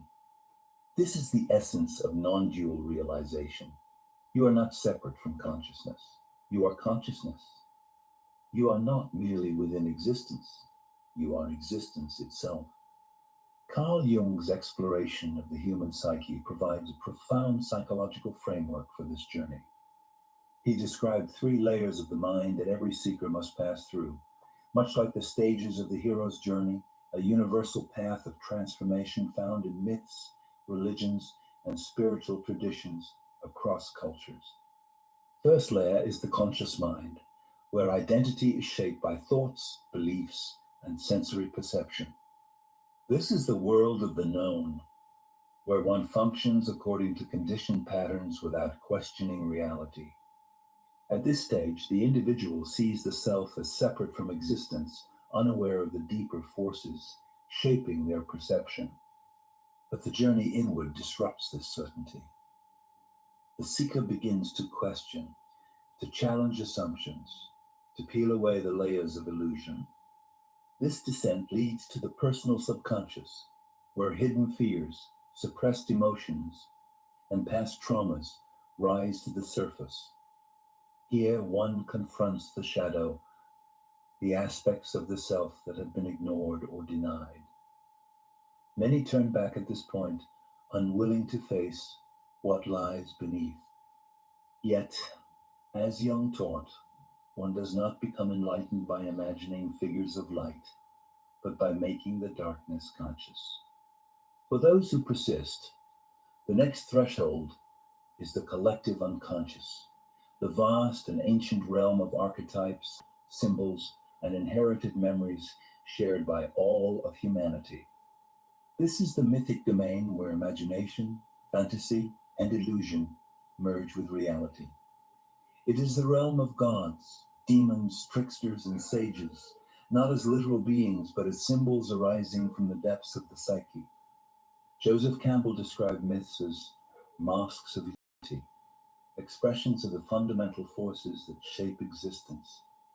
Carl Jung viewed them as archetypes, recurring patterns within the collective unconscious that influence human thought, behavior, and perception. On the path, the hero encounters these forces, each representing a stage of inner transformation. The trickster reveals illusion, the sage offers wisdom, the demon embodies fear, and the god symbolizes power. Yet all are projections of the psyche, shaped by personal experience, cultural conditioning, and inherited archetypes. They are not independent realities, but reflections of the mind's attempt to interpret the unknown. The energy they represent is real, but the forms they take are fleeting. Destruction, wisdom, chaos, and transformation exist as fundamental forces of reality, yet their personifications shift across cultures and individual perception. Shiva, Loki, or any other figure of destruction is not an ultimate truth, but a mask over the same universal principle. Here the seeker may become lost, mistaking symbols for absolute truth, turning mythology into rigid belief, or clinging to illusions. The mind, enchanted by its own projections, weaves new constructs, binding itself once again. To complete the journey, one must go beyond. The archetypes must be broken, the myths transcended. Everything that has been grasped must be released. This is the final surrender, the crossing into the unknown. Beyond thought, beyond identity, beyond the structures of the mind, what remains is the eternal silence, the pure awareness that exists before and beyond all conditioning. Let's summarize the journey of inner transformation, a cycle of self-discovery that moves through different layers of the mind, revealing deeper truths and culminating in the realization of unity. Conscious mind, the starting point, where perception is shaped by limited understanding, personal beliefs, and sensory experience. Personal subconscious, the descent inward where hidden traumas, suppressed emotions, and the shadow self are confronted and integrated. Collective unconscious, the deeper realm of myths, archetypes, gods, and universal symbols that influence human thought and culture. Transcendence, the realization of the unity of all existence, where the illusion of separation dissolves, revealing the formless essence beyond all construct. Return to the conscious mind, the integration of higher understanding back into daily life, where perception is no longer bound by illusion, but guided by wisdom and clarity.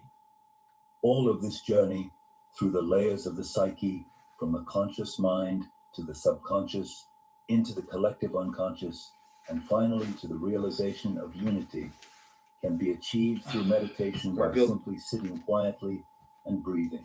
I'm sorry. Why take this path?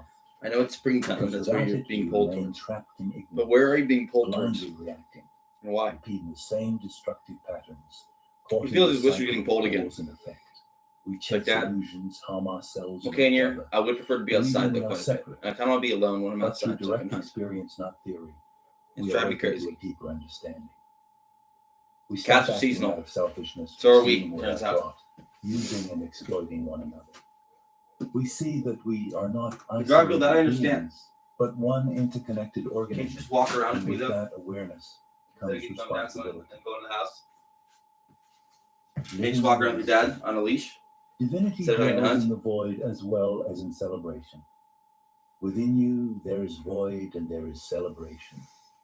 Shiva, the dweller Say you're of in prison. Kailash, the end of your Kailash, remains Okay. unknown. And the guard Closest says, relationship is with the self, I'd rather just sit in the cell all day not the shifting identity shaped by or go walk around town self, with me. silent, Can't go unshaken far. beyond the thoughts. You're still on a chain. All external relationships are reflections. The self is not a Hypothetical. passing wave, but the ocean. To turn inward, And that's is where we're to at, reflect Garfield. God, not Why? as an external force, but as Not really anything you've done. You've been a good cat. No, you This made it is quickly, Shiva. quick mostly, The recognition, and even left me the that kills we are not often, separate like a from good boy would divine. do. Shiva Why? is not Because to be conceptualized, but it's just not realized. safe here for us anymore. It is pure awareness beyond thought and attachment. Someone has tried to kill me. They tried to capture you, Is to and experience they got something George. vast directly. The path is within. And in a way, precious too. Breathwork, movement, mantra, meditation exists to quiet. I slept the most of mind. George's Bring soul left. attention to a single point and strip They got his illusion butt. until only awareness remains, with no thought. Sitting quietly and breathing brings one closer to that state. Shiva means no thought, just awareness. And I saw them pull out the neighborhood Meeting with with about self, 10 cats arises now. that look just like George and The Garfield. essence mantra. Mantra is a powerful tool for dissolving mental barriers In a white truck. and experiencing Hauling awareness truck. beyond thought. The shortest mantra is your breath, the natural vibration of life itself. The dogs over there, they saw it too, huh? Before any sound, Will they come out of the blue shed over there? and in deep stillness, You can see that part? simply observing the breath can align smelt it? awareness with What do you the smell self. now?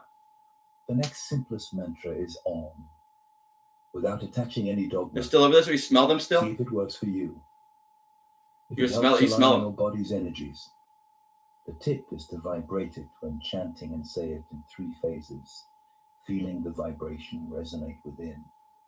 Now we explore the Kundalini Yoga mantra and its significance, focusing on Her Mukande, a mantra for liberation from fear. The mantra of liberation. Her comes from Hara, a name of Shiva, meaning remover or destroyer. It clears obstacles and dissolves illusions. Mukande is the liberating aspect of the self, freeing one from bondage, suffering, and limitation. This mantra removes distractions, bringing awareness to the heart, single-pointed and clear. Chant Her Mukande, focusing your attention on the heart.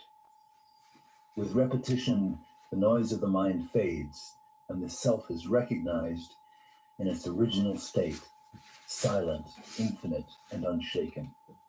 It is better to vibrate the mantra rather than just saying it. Focus on the vibration of the sound and direct your attention to the heart. Observe how you feel.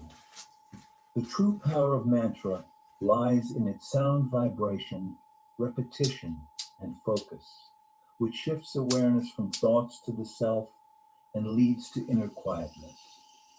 The best mantra is the one that resonates with your own being, or you can say it is revealed to you.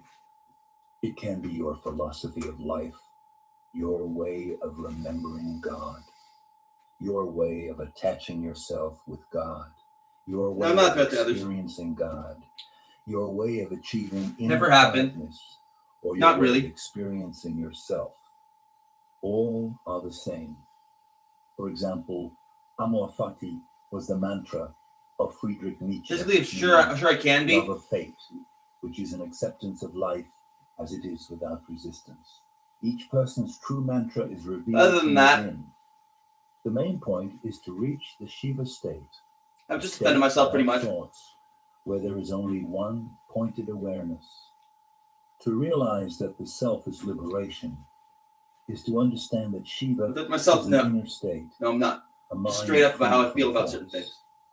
Silent, aware, and guess what? Immersed in pure bliss. But how do we bring this bliss and awareness into everyday life?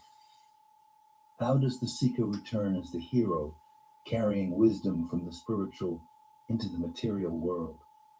To grasp this fully, I describe it as local samadhi, local 11:11, Garfield. Local emptiness, or local stillness, a state of pure awareness without thought. It is much easier to achieve local inner stillness first rather than striving for universal samadhi. One must establish this state on a personal level before seeking the infinite. Achieve it below, and above will follow. The local void across traditions, the vast stillness of the cosmos has a localized reflection within you, a state of awareness without thought, accessible through breath, sound, and body work. Presence remains, but the mind is silent. Many traditions recognize this threshold state.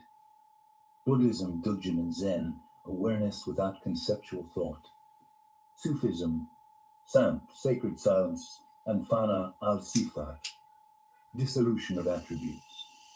Taoism, Wu Wei, effortless stillness and flow. Advaita Vedanta, the local self, Jiva, dissolves into pure awareness. Christian mysticism, the cloud of unknowing, direct experience beyond thought. Yoga, Savikalpa Samadhi. Thought ceases, but awareness remains. Shamanic traditions, rhythmic sound, breath, and movement silence the mind. Through breath, sound, and body awareness, thought stops, yet awareness remains. Silent, clear, present. Thoughtless state achieved in meditation must be brought into everyday life. What is realized in the spiritual must flow into the material. This is the final task of the hero, to unite the two. In ancient terms, this is bringing heaven to earth. One can use the archetypal concept of Ishtadevata to embody this state and say, I become Shiva. The mind is silent, awareness uninterrupted, and action flows effortlessly. The process is simple. First, achieve the state of mind without thought in meditation for 5 minutes. Then, bring that same awareness into daily life. My lungs are pretty much fine. I think actually the coffee world without thought for 5 minutes is getting more clear than they've ever been. Increase the duration. Meditation and action are two sides of the same coin. When merged, You feel like I had a big buildup down here. No, I don't. meditation. First, reach local samadhi, pure awareness without thought. Beyond this threshold, the below dissolves into the above. The self is no longer local, but When smoking or limitless. breathing deeply like that, costs me But every do time. not worry about crossing this threshold. There is a time for everything, and the journey unfolds naturally. Focus on being present in the process. The deeper Well, my dad merging said, of the I don't believe you, cosmos that's will not- come in its own time. Most of the time, the final threshold is crossed. He with said, I don't believe you. breath. I don't believe you. Energy What about me? is neither What created about me? I'm like, nor well, Dad, destroyed. It only long story about you. transforms. You were never Turns out. born, and you will never die. The body belongs to Mother Earth, and the spark belongs to consciousness. In tantric language, the body belongs to Shakti, the manifested, and the spark to Shiva, the consciousness. Both are one, inseparable. The stage is fleeting, but the dance is yours. Laugh and give, for the void endures. Dance your dance. This is the way, one chance, one go before you fade away. Concept of God. The journey of understanding God is not a single path, but a series of unfolding revelations, each shaped by the evolving stages of This is a hard one, Garfield. consciousness. You What literally just have to begins as an know, inheritance, no matter what we go through belief together, passed down through that culture you and are tradition, God. soon becomes a question, a yearning to know not just what is And you're taught, my guard, but what is but I'm your directly guardian. experienced. At the earliest stage of awareness, the mind seeks certainty. It clings to names, forms, and doctrines, shaping the divine in its own image. God is external, a being I am to be not God. worshipped, petitioned, and But I am your feared. dad. In this phase, faith is unquestioned, And I've proven but to you not that I'm powerful. necessarily deep. It provides comfort, but not spiritually. necessarily understanding. As the psyche matures, doubt emerges, not as an enemy, but as the catalyst for deeper inquiry. The rigid structures of inherited belief begin to crack, making way for personal We've had a lot of dreams, exploration. Garfield. We've had a lot of dreams together. Here, the seeker turns to philosophy, esoteric knowledge. But for it to go the and best mystical direction for you, convictions. I have to be the best God is no of me I longer a can be. distant ruler, But for right but a now, force is literally woven just doing into the almost nothing. fabric of existence. The seeker invokes experiments and experiences.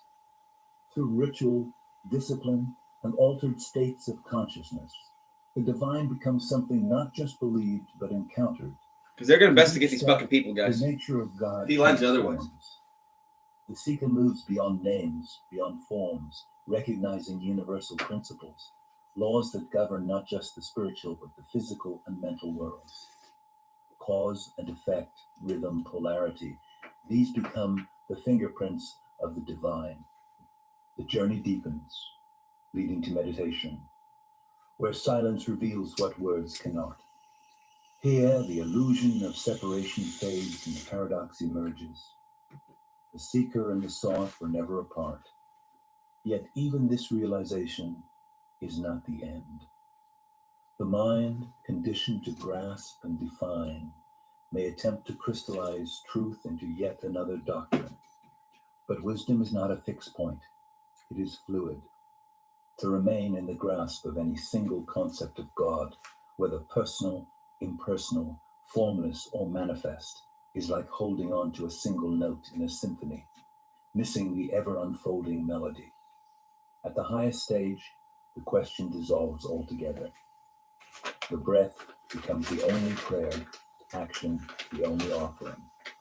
The divine is neither sought nor denied. It is simply lived. The hero who has journeyed through belief, doubt, knowledge, and realization returns, not to escape the world, but to embrace it fully. The path to understanding God is not about finding an answer, but about walking through every stage of questioning. Each phase serves a purpose, yet none are final. The truth, as always, is not in clinging, but in letting go. Do not cling too tightly to Om, for even the most sacred sound must dissolve into silence. The finger that points to the moon is not the moon itself. Symbols, words, and even divine vibrations are but echoes of truth, not truth itself.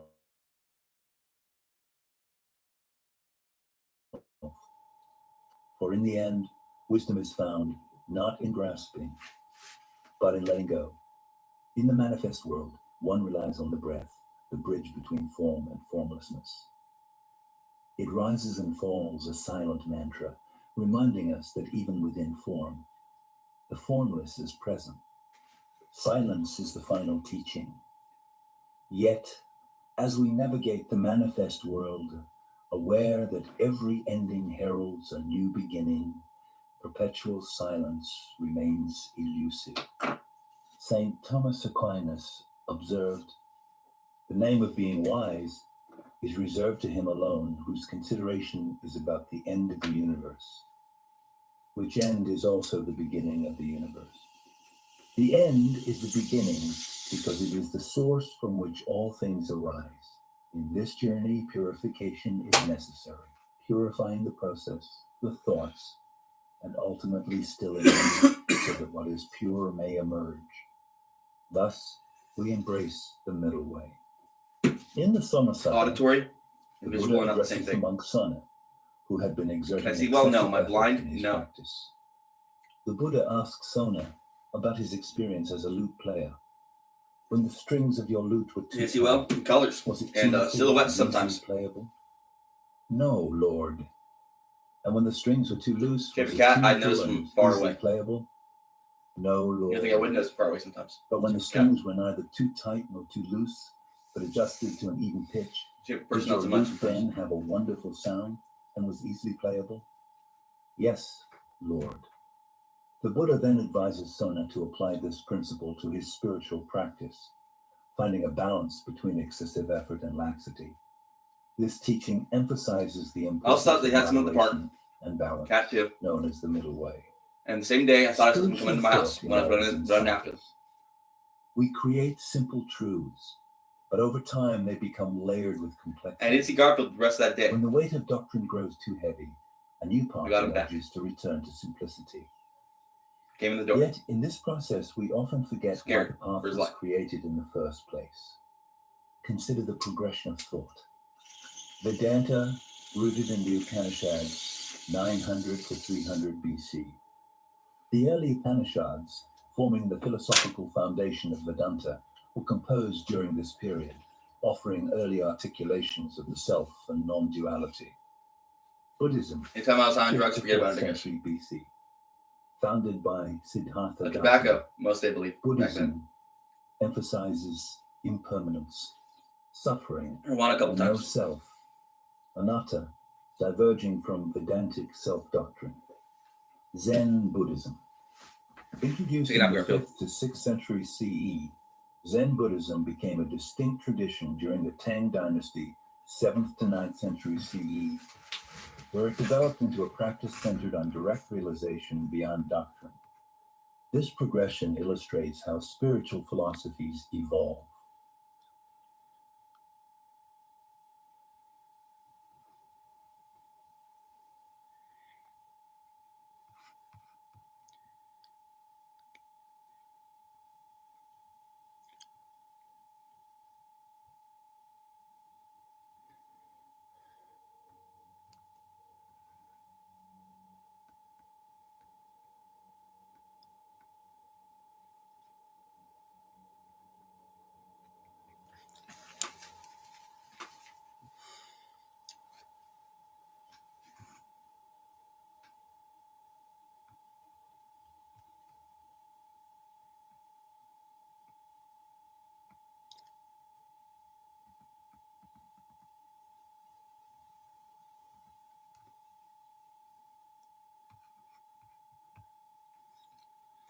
This is interesting. Let's see what he has to say. Nowadays. Clark Tech. Impossible technologies that we already kind of have. Some of them. The Secret League. Yeah.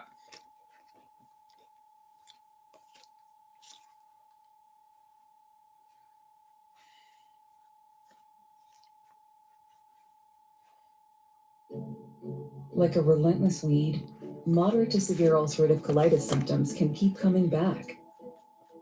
Start to break away from UC with Tremfya, with rapid relief at 4 weeks.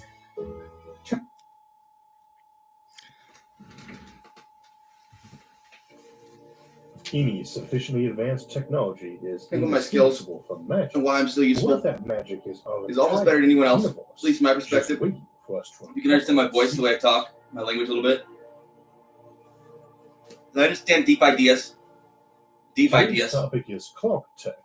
And I can explain a way that you can understand me. You just don't want to hear it from me. Bounds of known physics. If you take me word by word by word, So you might want to grab a drink, a snack, or even a slice of pie. and to well, enjoy just accept the rest of it what too, we because it's true.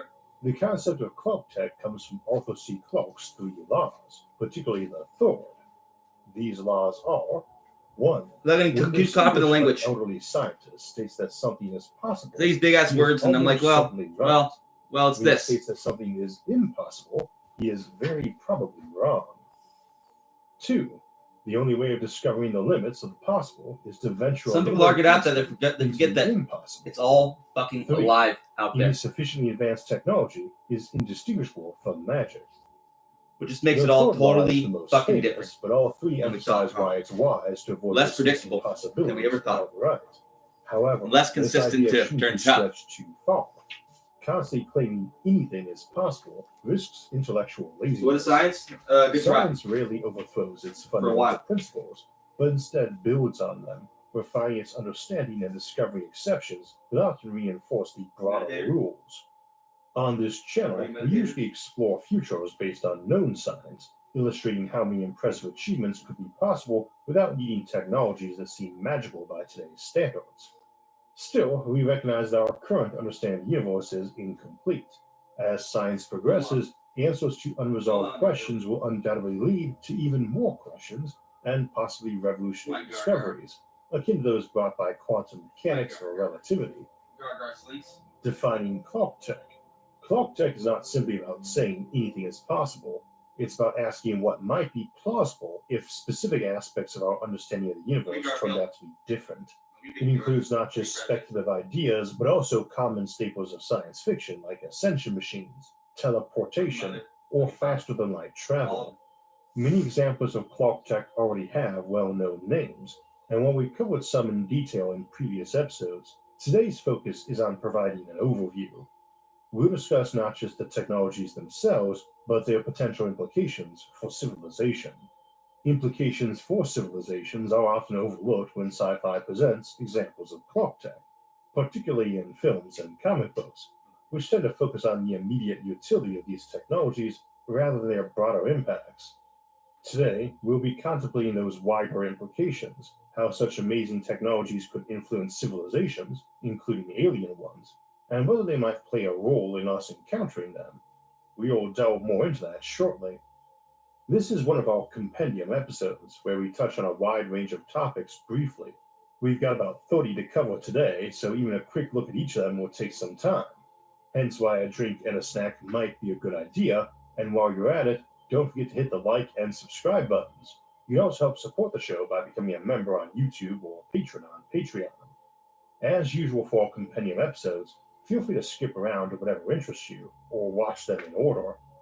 Here are today's topics: ascension machines and apotheosis, anti-gravity, attotech, dark matter manipulation, disintegration devices, Dyson spheres, entropy manipulation, fast-and-light travel, FTL, femtotech, field nullifiers and amplifiers, hammer space, Kugelblitz black holes, magmatter, mass manipulation, matter-to-energy conversion, negative matter and mass, neutronium, parallel universes and alternate realities, perpetual motion machines, photogravitics and photoneutrino devices, probability manipulation, reactionless drives, slow time fields, subverse creation, technological suppression zones, teleportation and gateways, tachyon tech, time manipulation, utility fog and smart matter, wormholes, and zero-point energy.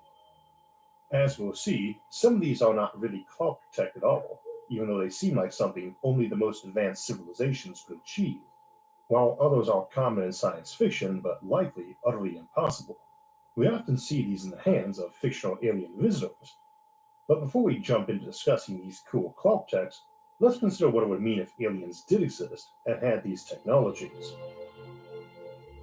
Fermi paradox and implications. This episode is not focused on the Fermi paradox, the big question of why we don't observe ancient alien civilizations in a universe so vast and old, but instead considers how plausible a technology is by examining its potential impact on the Fermi paradox. For example, ultra-cheap energy production and practical interstellar space travel would make it easy for a civilization to expand throughout its galaxy and even beyond. Since life that climbs up Darwin's ladder to the top of its planet's multi-billion-year tall pyramid of skulls does so by being generally inclined to grow in numbers and expand into new niches, we assume most alien civilizations would be inclined to colonize empty spaces when it becomes feasible. Solutions to the Fermi paradox, therefore, often need to explain why advanced civilizations either would not want to expand, would destroy themselves before they could expand, or would be unable to expand. Alternative explanations include why they might never develop complex technology or life in the first place, or why they might visit us but hide their presence, or even openly visit while we refuse to acknowledge it. We have episodes exploring all these possibilities, including a Fermi paradox compendium of terms and solutions that walks through them in light detail, while other episodes deep dive specific solutions. Today, however, we are focusing on loud aliens. These are civilizations that leave an unmistakable and enduring presence, big, visible, and long-lasting. Loud aliens engage in mega engineering feats like building Dyson swarms, which block most or all of a star's light to harness its energy, and doing this across many stars as they slowly expand outward.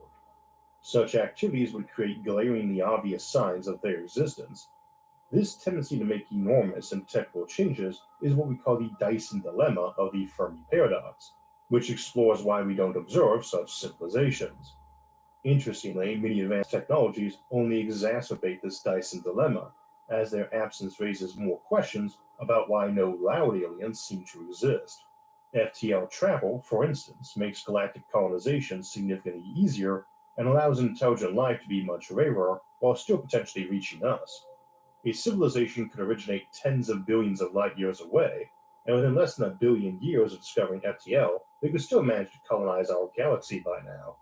Time travel clock tech means they need not even exist yet, and could still colonize our galaxy right now from a distant future, where they had evolved. As we go through clock tech options today, we can ponder their realism, at least partially, through the lens of wondering what such technologies would permit, and if its existence by older aliens might still permit us to even exist, rather than being their 9 trillionth colony planet. Ascension machines and apotheosis. A lot of clock tech in science fiction and futurist speculation involves options for ascending to higher planes of existence. The aliens and their ancient empire are gone because they ascended. This might range from an apotheosis device that transforms someone into an outright god, to breaking out of the simulation of their reality, or being elevated as an uploaded transhuman or post-human mind on a planet-sized computer with an IQ of 1 billion. More modern fiction tends to focus on the latter, because as we explored in our post-human pathways episode last year, there are many routes besides simply pursuing mega-intelligence. We also can't rule out the more classic apotheosis examples, where individuals gain access to vast psychic or reality-altering abilities. Indeed, if we do live in a simulation, or some other type of subverse, it would be reasonable to assume the existence of equivalents to cheat codes, like those exploited by Neo in the Matrix film franchise, which would effectively function as magic or psychic powers. That said, our clearest 2 pathways to effective ascension under known science is either to become something godlike in a simulated reality, or to transform yourself into something post-human that operates on a computer substrate millions, billions, or even trillions of times more effectively than neurons. You might have no physical body at all, be a cyborg, be composed of utility fog or smart matter, or have an avatar that could take on any of these forms, or even a regular human body you piloted remotely. When it comes to devices enabling such transformations, fiction often implies some element of self-enlightenment or spiritual growth. However, there are also scenarios where entire civilizations ascend at once. In practice, this would likely be a person-by-person process, with significant portions of the population opting out. This could lead to a slow extinction or bifurcation of a civilization if the remaining population doesn't reproduce enough to offset those ascending. One might wonder, though, what would prevent ascended individuals from reproducing post-ascension.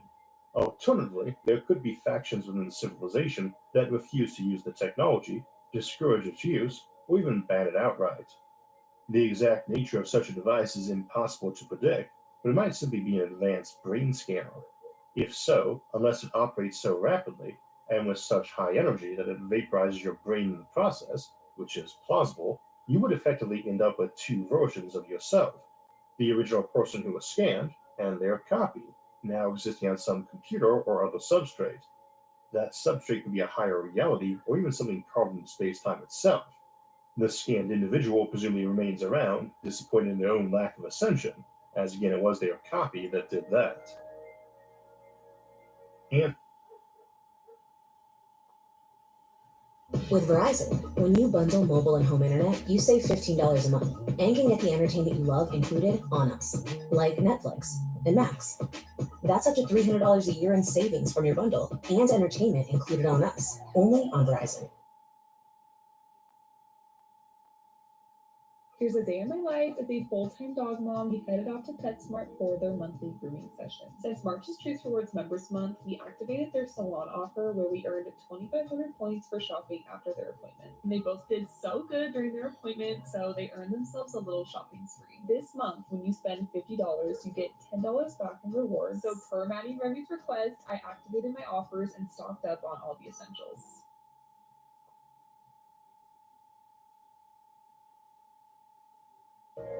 anti-gravity. Anti-gravity is quintessential clock tech. Indeed, it's the only topic-specific episode we ever did as a follow-up to our original clock tech episode. But between that and our upcoming episode on gravity technologies, we'll be keeping our discussion of anti-gravity fairly brief today.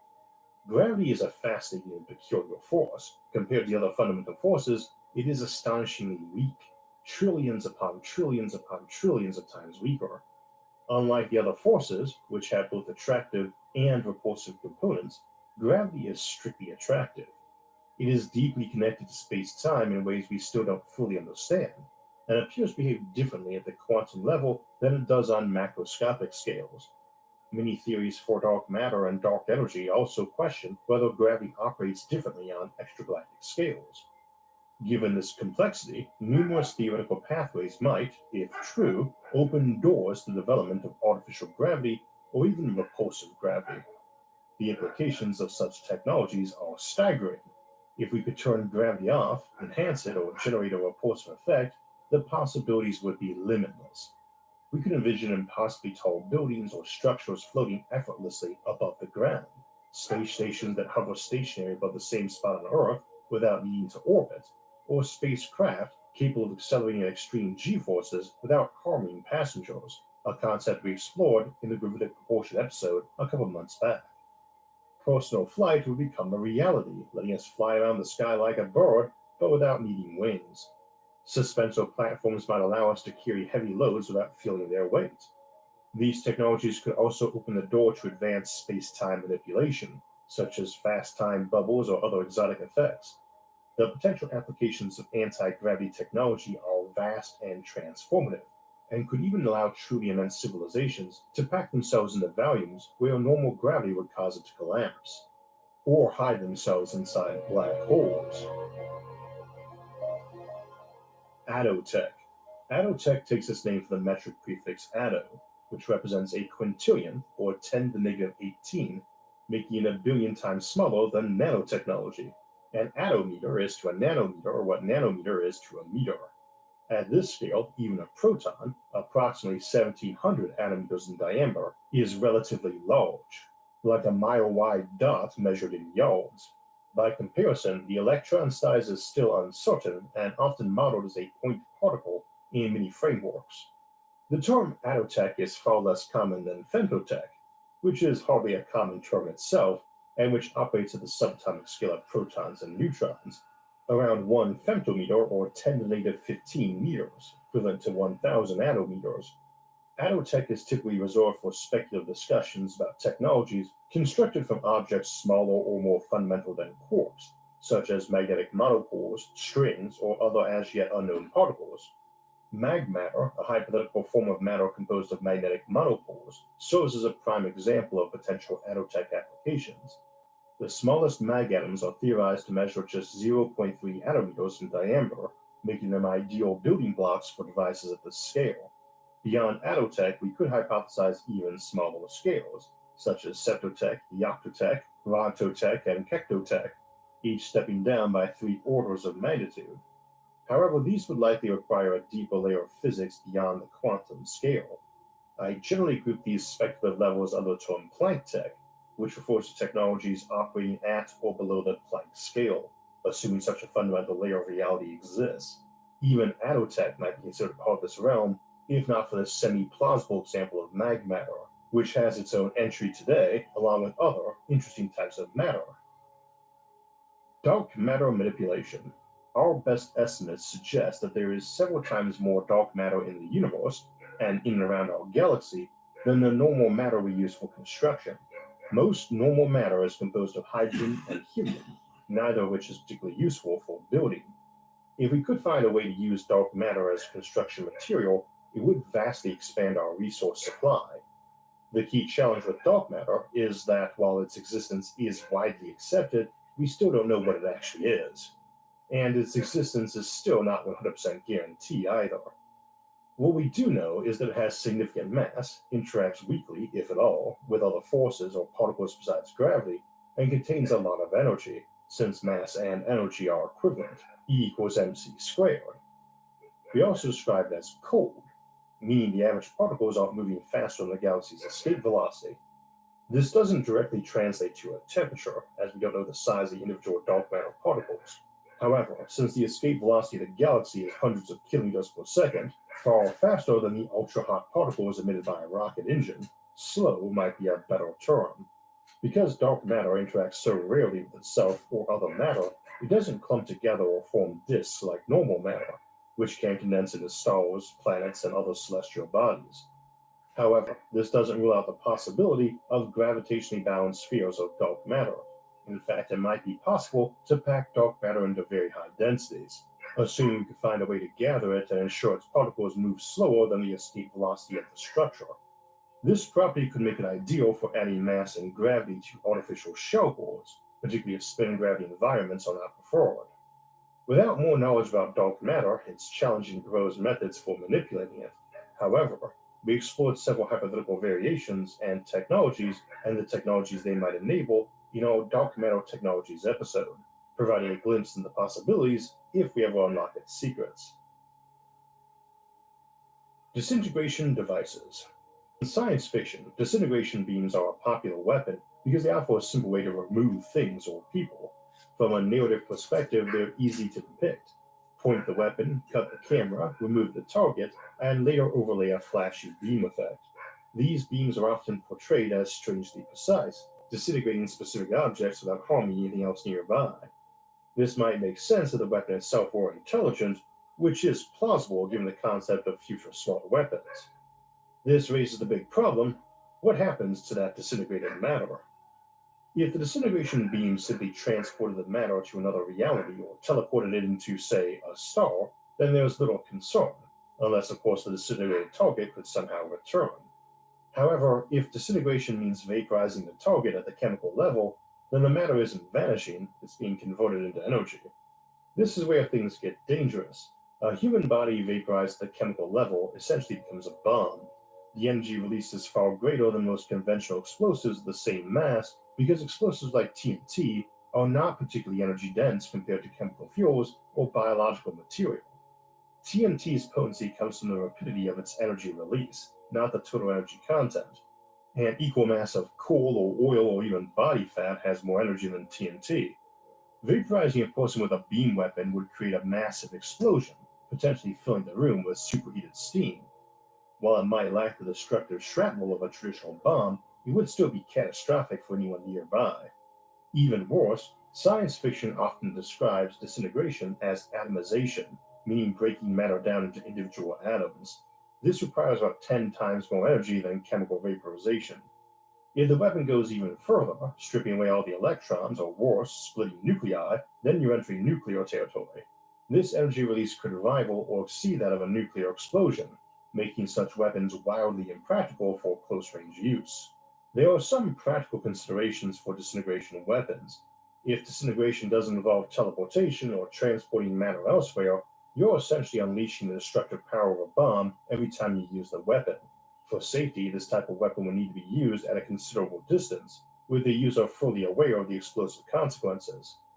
A simpler alternative, like a high-powered laser or heat gun, could theoretically achieve the same result, but as we've noted, such approaches are less surgical and far more destructive.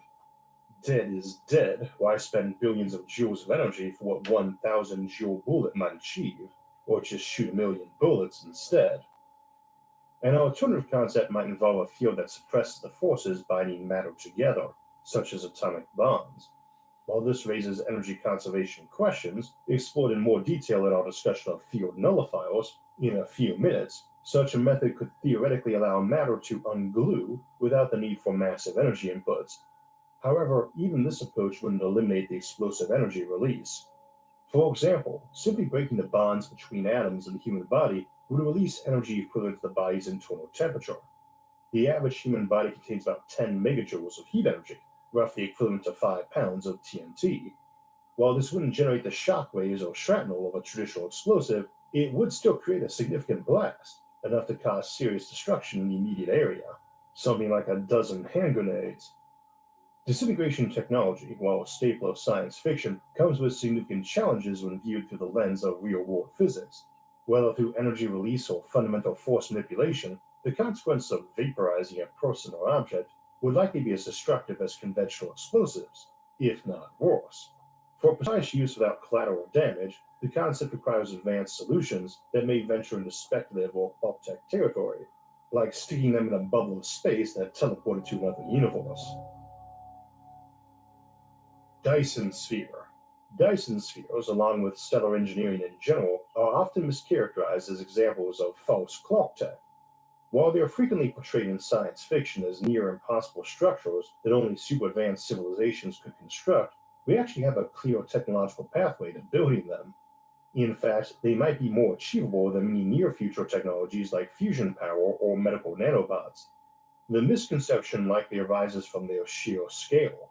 This perspective extends to many stellar engineering projects such as star lifting, artificial suns, or membranes, concepts that are enormous in scope, but not necessarily reliant on advanced technologies, though such technologies would undoubtedly help.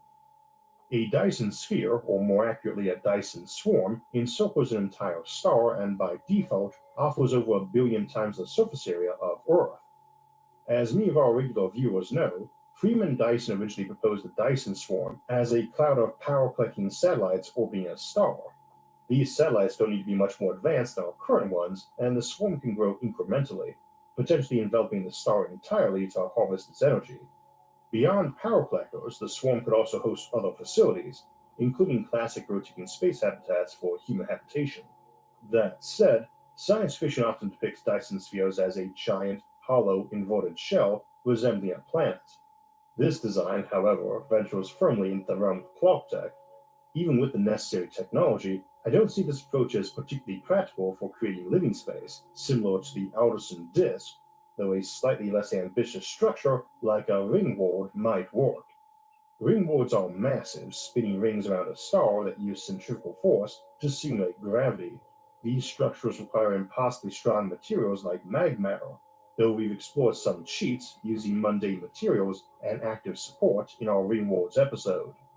A series of ring wards, each at slightly different diameter and tilted around the star, could potentially create a Dyson swarm-like configuration. But why not stick with a simple shell, a classic Dyson sphere? There are several reasons. First, gravity dynamics.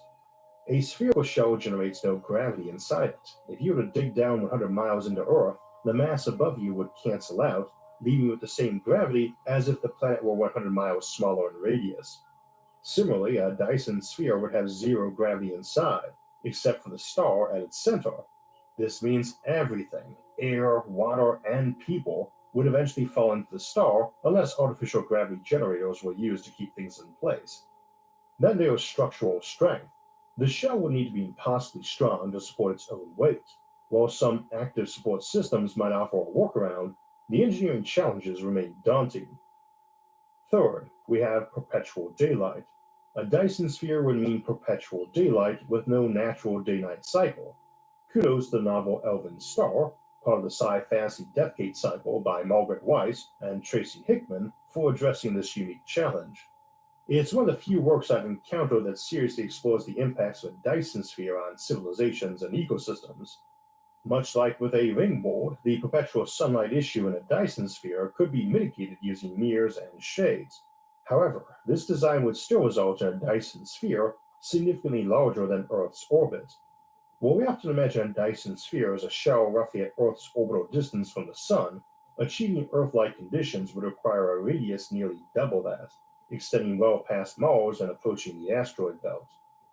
A challenge is the mass of the asteroid belt falls short of the required amount, especially since the Dyson sphere generally assumes a thicker layer of material than the typical space habitats or thin solar collectors. Even if we employ star lifting to extract metals from the Sun, this might still be insufficient by an order of magnitude. On the other hand, a civilization with artificial gravity could overcome many of these challenges. Such technology would make harvesting material from stars much more feasible. They might opt to construct the largest sphere possible using a star's available mass while reducing the star's fusion rate to a level sufficient for comfortably illuminating the sphere. The remaining stellar material could then be resolved to extend the star's lifespan, ensuring long-term sustainability for the structure. While they might be able to use gravity tech to forge heavier elements from hydrogen and helium when building around bigger stars.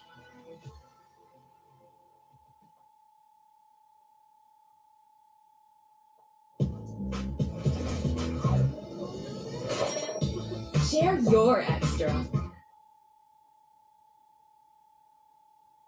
At Chamberlain University, we believe in the grit to be strong, belong to something greater.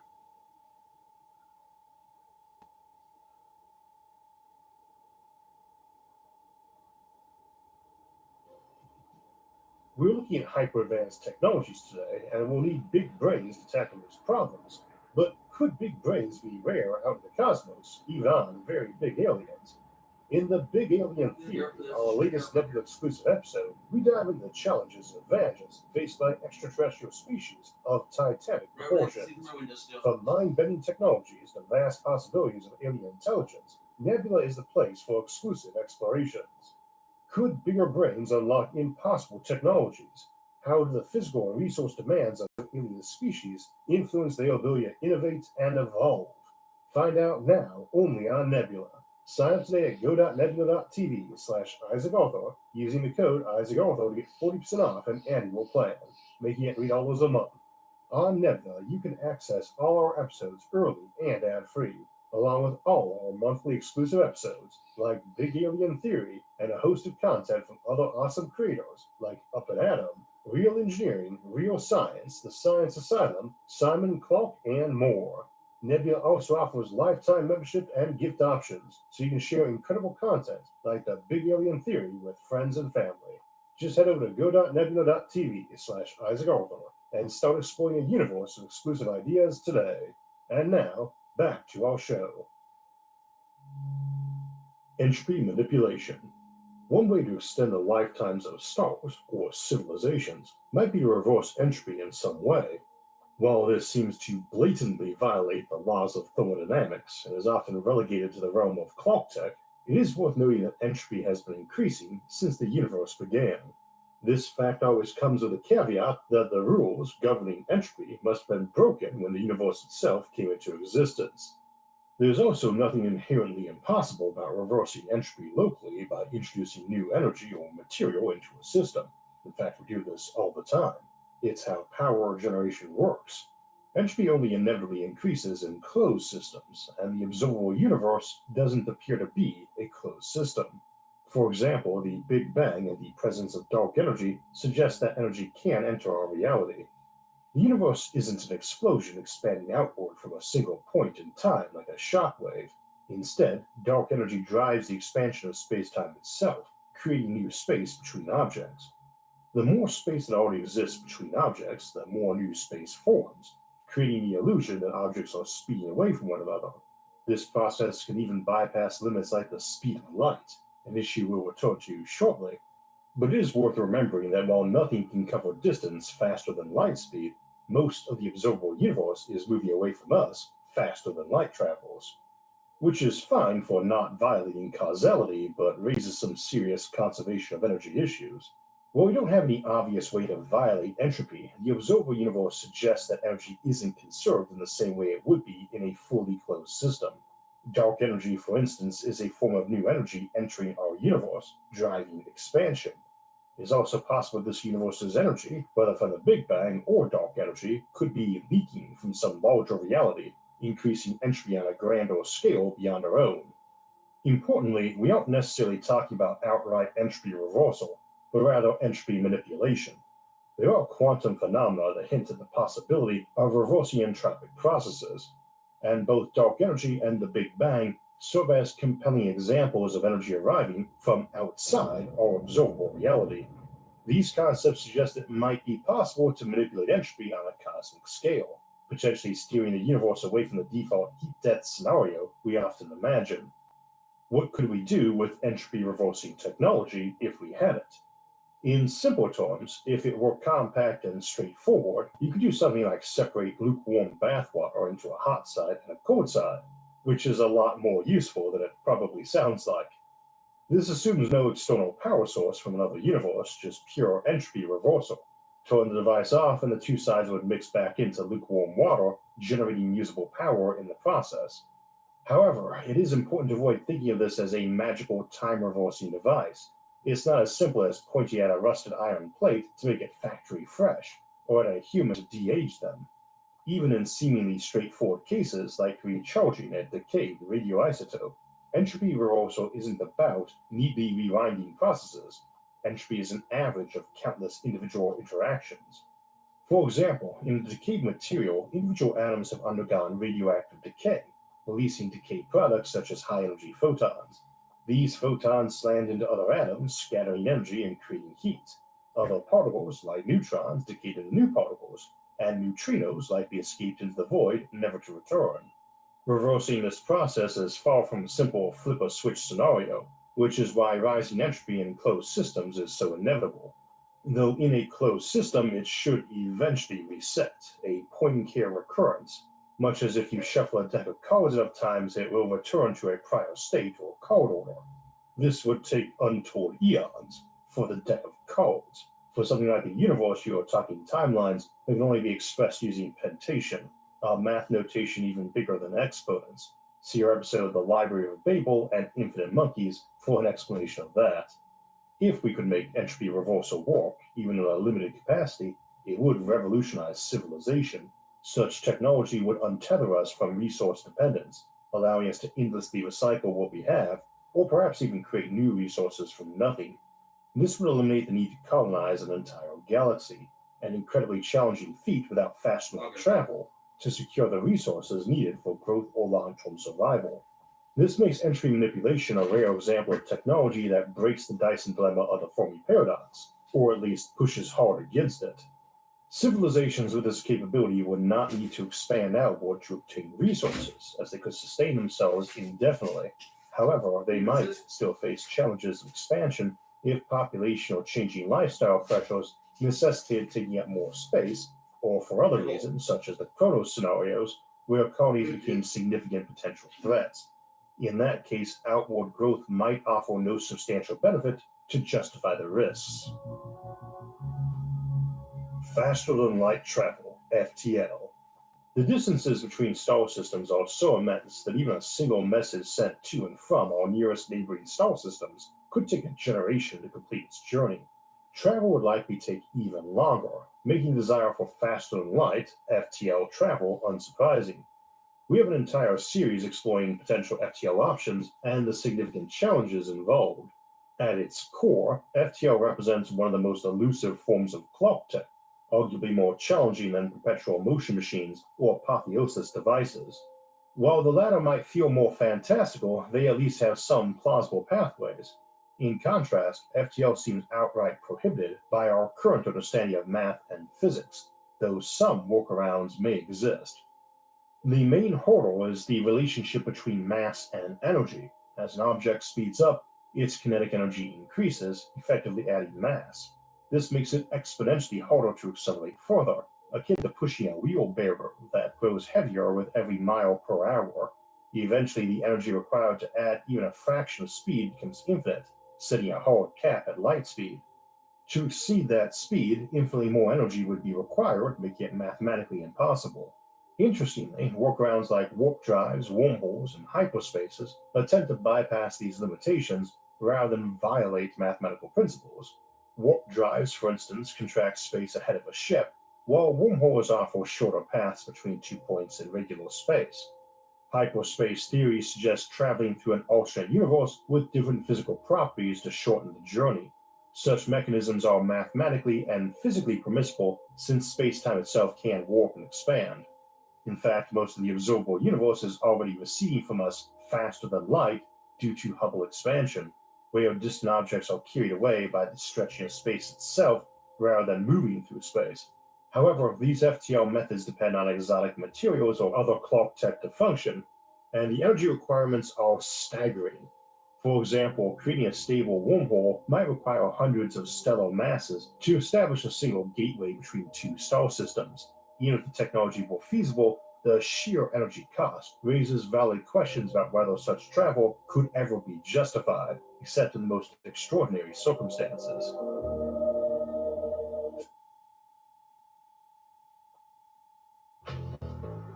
Gatorade Zero. All the electrolytes of Gatorade with zero sugar to rehydrate and replenish. So your return is as good as your serve.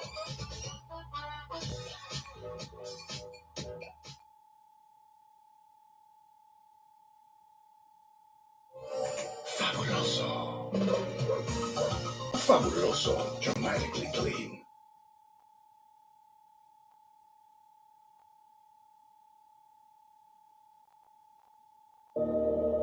Femtotech.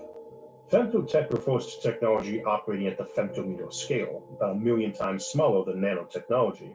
This scale corresponds to the size of protons and neutrons, which are typically around a couple of femtometers in diameter. In principle, we can imagine technology existing at any scale defined by the metric prefixes, each step being 1,000 times smaller than the previous. Starting from the macroscopic scale, or human scale, we progress through the millimeter scale technologies, microtech, micrometer scale, nanotech, nanometer scale, picotech, picometer scale, femtotech, femtometer scale, and attotech, attometer scale. Speculative extensions could include even smaller scales such as zeptotech, yoctotech, rontotech, and kectotech, but these delve into realms where our current understanding of physics becomes uncertain. On this show, we loosely define nanotechnology as operating at the subcellular scale, involving structures composed of at least thousands, if not billions, of atoms. Picotechnology refers to devices made from only a handful of atoms, while femtotechnology delves into the subatomic scale. Attotechnology, as discussed in its own entry, typically refers to constructs made of magmatter or magnetic monopoles. Beyond that, anything smaller is grouped into Planck-tech, referring to hypothetical technologies operating below the quantum scale, assuming such a domain exists. This scale could also be extended in the other direction with terms like kilotech, megatech, gigatech, and beyond. We frequently discuss megastructures, which could theoretically approach the ketometer scale, 10 to 30 meters. For comparison, this is at the opposite extreme of the scale from a hectometer, 10 to the negative 30 meters. However, there's a practical issue. The entire observable universe is just under 10 to 27 meters in diameter, a ranometer. As a result, discussing radatech or ketatech would be somewhat redundant since nothing that large exists within the observable universe. Similarly, with the exception of magmatter-based attotechnology, anything below the femtotech scale is essentially speculative and largely impractical for meaningful discussion, and magmatter often gets rolled into femtotech anyway. Even in this context, we often consider scenarios where space-time itself is being manipulated, such as compacting a machine into a smaller region of space.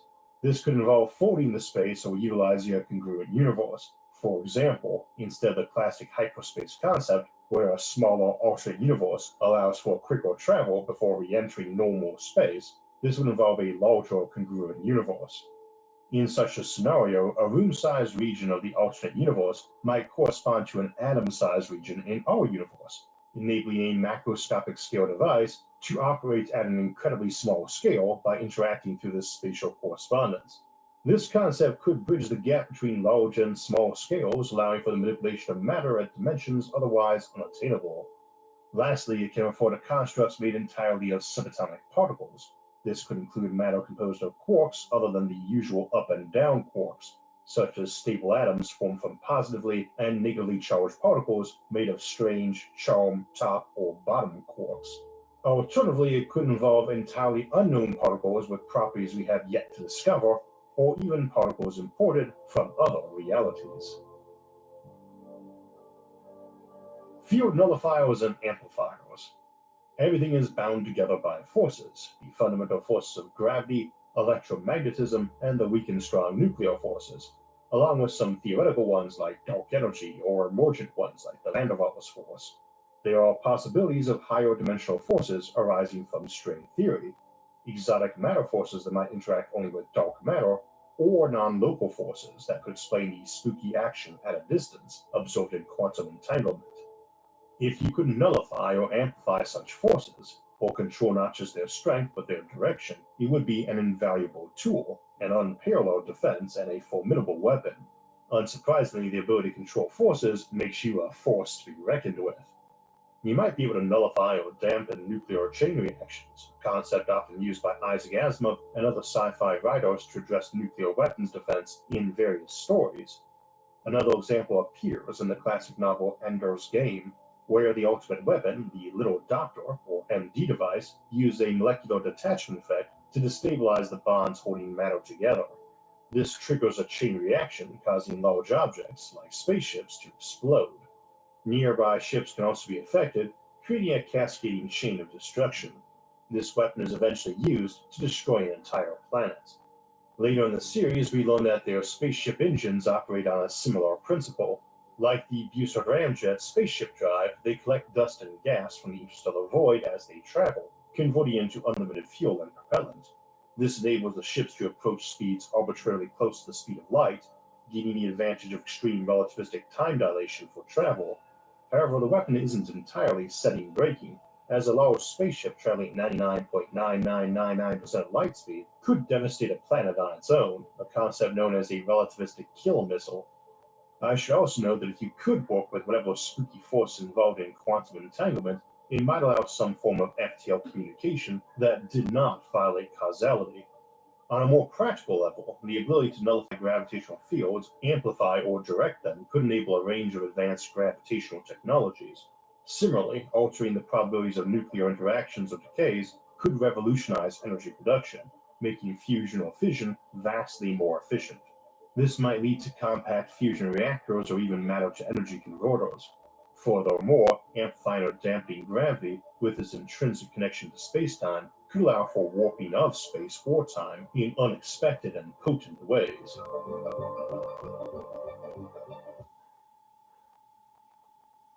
Bundle mobile and home internet and save up to $300 a year. And get entertainment on us. Only on Verizon.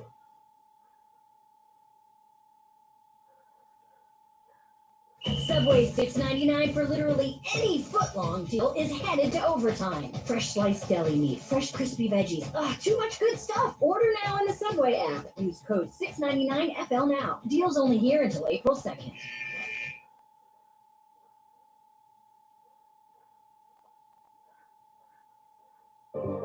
Hammer space.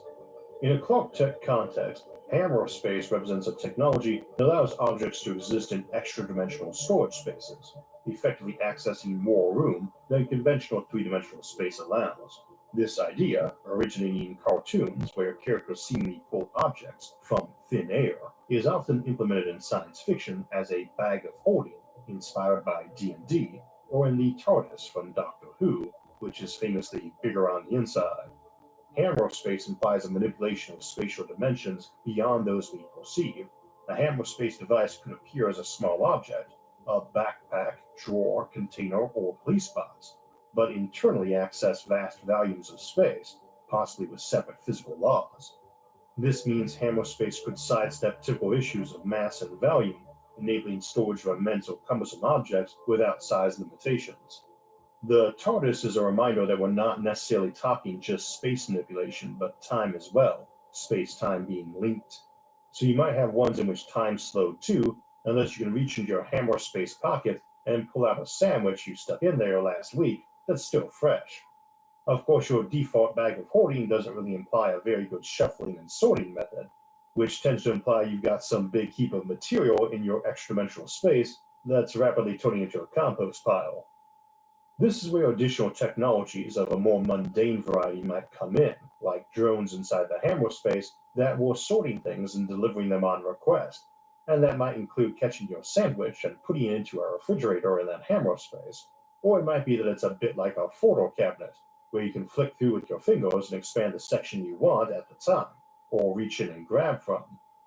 You also need to ask how energy is getting put into that hammer space to run appliances, how fresh air gets in, how heat or carbon dioxide gets out, the general thermodynamic situation inside, and if there's any way to open a door inside an existing one as a back door or to conduct a heist. The applications are endless if you can make something like this work, from obvious things like carrying a warehouse with you or having a gun that never ran out of ammo, to moving planets around or hiding whole civilizations in pocket spaces. While we have no obvious pathway to this sort of technology, there are mathematical pathways to folding space up this way, and if there are near infinite other universes out there that we might be able to reach, an awful lot may be small and stable universes that you might be able to connect via a portal, and then tie that portal to something like a bag or pocket you could carry. Kugelblitz black holes. Stephen Hawking, the renowned physicist, is famously associated with black holes. His most notable contribution to the physics community was his discovery that black holes, traditionally thought to trap everything within their event horizons, actually emit radiation and slowly evaporate over time. This phenomena, now known as Hawking radiation, was both groundbreaking and counterintuitive. Larger black holes radiate more slowly than smaller ones, meaning that the more massive a black hole is, the longer it takes to evaporate. In fact, typical black holes in the universe radiate so slowly that they absorb energy from the omnipresent cosmic microwave background radiation faster than they lose it. They won't start shrinking significantly until long after all stars have died out, and their complete evaporation would take incomprehensible spans of time, on the order of trillions upon trillions of years. However, if we could create much smaller black holes, such as those with the mass of a modest asteroid, say 1 billion tons, we could harness them as an extraordinary power source. Such a gigaton black hole would radiate energy at a rate of 356 megawatts, equivalent to a large modern power plant. Even more impressively, this power output would last for approximately 1.5 trillion years, more than 100 times longer than the current age of the universe. Unlike most power sources, which weaken over time, a small black hole's radiation output would actually increase as it loses mass, becoming more powerful as it nears the end of its lifespan. One that had evaporated to 1,000th that original mass would also be 1,000 squared, or 1,000,000 times more powerful at this point, 356 million megawatts. It would keep climbing slowly in output over its remaining 1,500 years of life.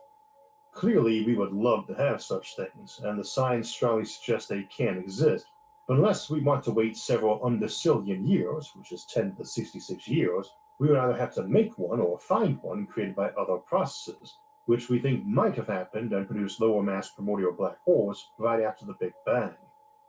The Kugelblitz method is a proposed way to create artificial black holes. The idea hinges on the fact that gravity is generated by energy, not just mass.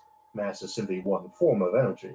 If enough energy is concentrated in a small enough region within a short time frame, it should form an event horizon and collapse into a black hole. Once created, the black hole could function as a power source or battery, with the potential to sustain it by feeding it additional material. However, adding mass to such a black hole is more challenging than it might seem, as precisely targeting the event horizon is difficult. Amongst other problems, Creating a Kugelblitz black hole would require either colliding ultra-dense rods of material at relativistic speeds or firing an immense array of lasers to focus energy on a single point. Such an endeavor demands an enormous power supply, ideally harnessing the energy of an entire star. While this may sound like advanced clock tech, constructing a basic Dyson sphere to collect stellar energy, often viewed as a foundational megastructure for advanced civilizations, is relatively low tech by comparison. For more discussion, see our episode on Kugelblitz black holes. But if this technology becomes feasible, it could revolutionize space travel by providing highly efficient spaceship drives and serve as a long-term power source for advanced civilizations. Magmatter. Magmatter, or magnetic monopole-based matter, is a theoretical substance composed of magnetic monopoles instead of traditional atomic nuclei and electrons. I tend to be rather skeptical of magnetic monopoles existing, but there's good theoretical reason to think they might, and if they do, they open the doors to some truly amazing materials that make steel or graphene look like tissue paper, and might let us build megastructures such as ringworlds, Banks orbitals, or even structures greater in scope than a Dyson sphere. In conventional matter, atomic structure is governed by the electromagnetic force, with electrons orbiting protons and neutrons in the nucleus. Magmatter, by contrast, relies on monopoles, hypothetical particles with isolated magnetic charges, just a positive magnetic or negative magnetic pole to form the foundation of its structure. These monopoles interact through magnetic forces, analogous to how electrical charges form atomic bonds in ordinary matter, but with vastly greater strength and stability due to the inherent energy scale of monopole interactions. One of the most critical features of magmatter is its extreme density and strength.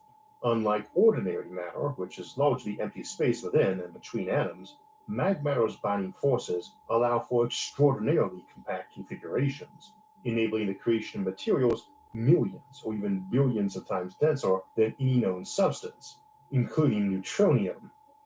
Such density would make magmatter incredibly resilient to forces that would obliterate ordinary matter and offer tensile strength orders of magnitude higher than carbon nanotubes.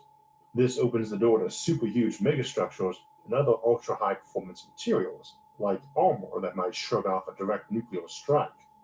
However, this density also makes magmatter incompatible with ordinary matter on a fundamental level, even assuming monopoles exist.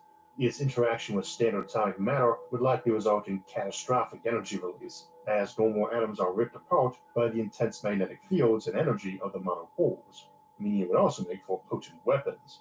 Still, this can probably be gotten around, so if monopoles do exist, it opens the door to impossibly strong materials and impossibly awesome things made from them.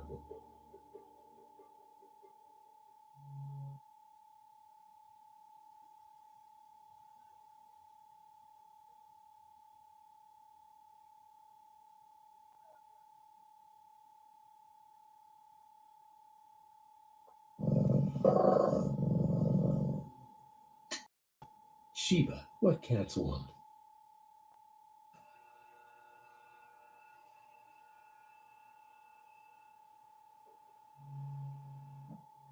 Mass manipulation. Mass is an interesting thing and has properties folks tend not to think about. For one thing, under special and general relativity, it is the quantity that lets us experience time. Massless particles like photons and maybe gravitons do not experience time, whereas things with imaginary mass, like a hypothetical tachyon, experience time backward.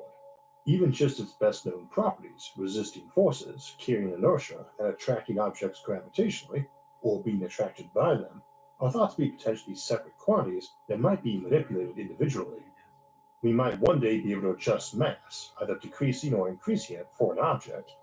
Inertial mass, passive gravitational mass, and active gravitational mass could each be individually controlled. Imagine an object that can be made lighter in terms of inertial mass, so it accelerates faster than the force exerted on it should allow, or conversely, resists force by increasing its inertial mass. Such manipulation could have applications ranging from spaceship drives to personal defense systems against punches, bullets, or explosions. Raising the active gravitational mass of a brown dwarf or gas giant might cause it to ignite fusion, effectively turning into a star. Conversely, lowering the gravitational mass of a super-Earth could make it habitable by reducing surface gravity, or it might help with resource extraction on mighty worlds. Similarly, adjusting passive gravitational mass on a spaceship could allow for faster falls toward a planet by enhancing gravitational pull, while reducing upon exiting a planet could make departure easier and vastly boost slingshot maneuvers and the O'Rourke effect. This concept could also be weaponized, for instance, by creating kinetic impactors that accelerate impossibly fast under enhanced gravity, or bullets whose inertial mass could be modified to hit harder. We discussed additional possibilities for power generation and propulsion in our gravitic propulsion episode a couple months ago. Matter to energy conversion.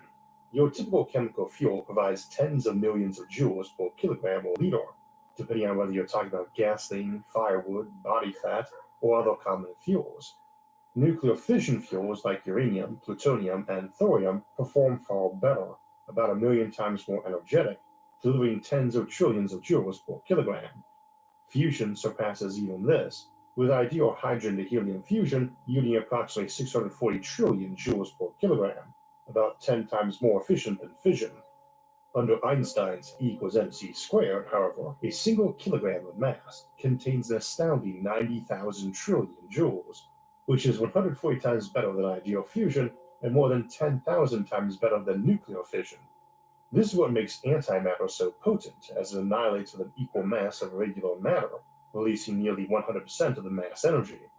It's also the source of a quasar's incredible power, where stars or massive gas clouds devoured by black holes convert much of their mass into energy. In the future, artificial micro-black holes could achieve high matter-to-energy conversion rates, potentially yielding 18,000 to 40,000 trillion joules per kilogram. Or we might find ways to cheaply produce and safely store antimatter, yet the ultimate breakthrough would be a device that could literally convert matter into energy safely and efficiently at a controlled rate. Imagine a generator, akin to those used at construction sites or during power outages, that requires no traditional fuel, just air or even water. A device like this, running on water as a fuel, could produce 10 kilowatts of power and would take 285 million years to consume a single liter of water. In fact, a single drop of water could power it for approximately 14,000 years, as long as human civilization has existed. It's worth noting that while we might refer to a matter-to-energy converter, in practice the energy it produces would take some specific form. Even with antimatter annihilation, the process involves two particles colliding and converting into other particles, typically a pair of photons, but not always. Photons would be ideal for energy harvesting, as they are relatively straightforward to capture for power generation. However, high-energy photons, like the gamma rays produced by antimatter annihilation, are much harder to manage effectively. A practical matter-to-energy converter might function more like a wood chipper for particles, breaking them down to 1,000,000 tiny flecks of low-energy photons, similar to the kind of light plants use for photosynthesis so that we use to see. On the other hand, some products of matter-to-energy conversion, like neutrinos, would be far less useful. Neutrinos interact so weakly with matter that they are almost impossible to harness for power or propulsion. However, if directed rather than emitted randomly, neutrinos could make excellent propellants. Since they pass harmlessly through most matter, they wouldn't cause damage even at high intensities, allowing a spacecraft to achieve the extreme power levels needed to move megaton-scale ships without becoming destructive to nearby planets or habitats. This concept of a spaceship drive powered by matter-to-energy conversion has been a staple of science fiction. One of the first and most popular examples is Robert Heinlein's torch drive, which employed this technique. The torch drive has since inspired and lent its name to many fictional spacecraft propulsion systems, embodying the potential of such technology for high-power, efficient space travel, though often as a fusion drive like the Epstein drive from The Expanse. In space, such technology would revolutionize propulsion, enabling near-light-speed spacecraft and powering space habitats for durations far exceeding the lifetimes of stars. Civilizations with this capability might view stars as inefficient energy sources, with much of their potential wasted.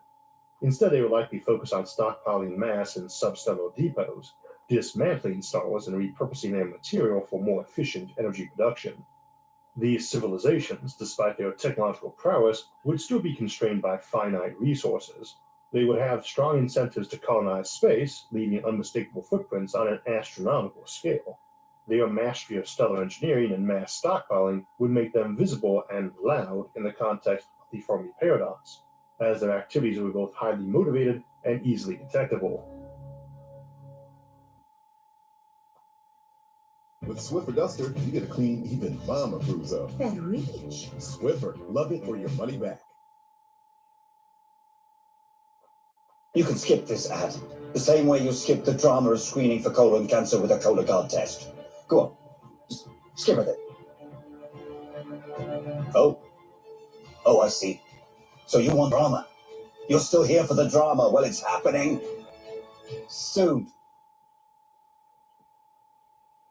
When is it happening? Tomorrow, sir. Why are we here now? I don't know, sir.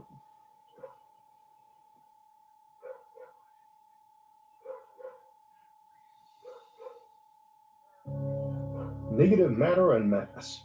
Negative mass is a hypothetical concept in physics where negative matter would possess properties opposite to those of ordinary matter.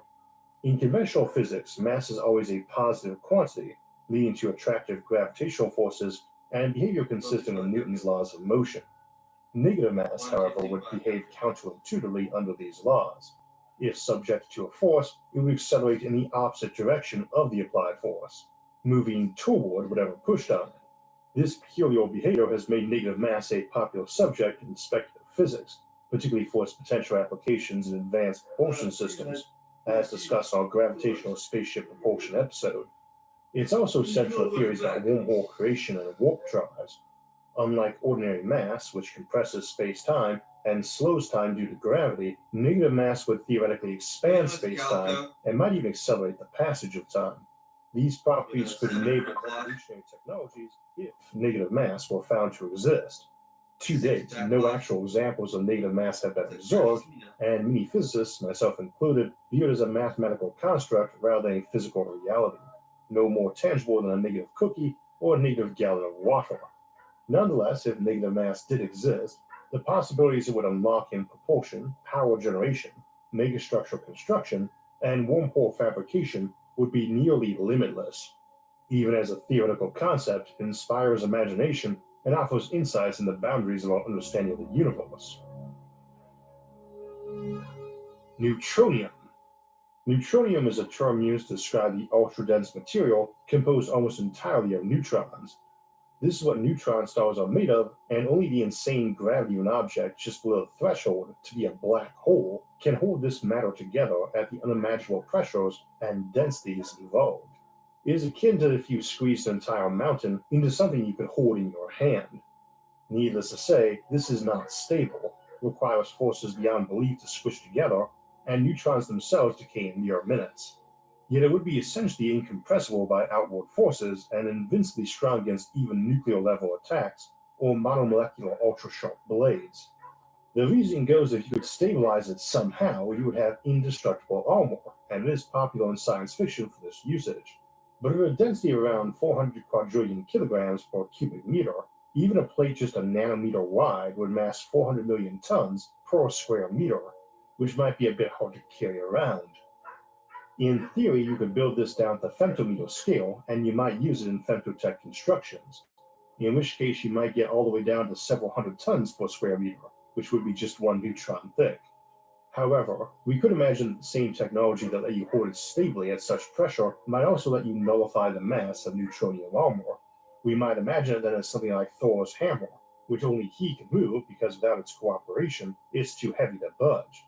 This would make sense, as an object the size of that hammer would have a mass of around 1 trillion tons, more than Mount Everest.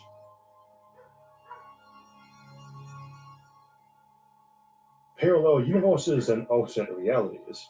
As we explore our episode on parallel universes and alternate realities, there are compelling reasons to consider the existence of realms beyond our observable universe.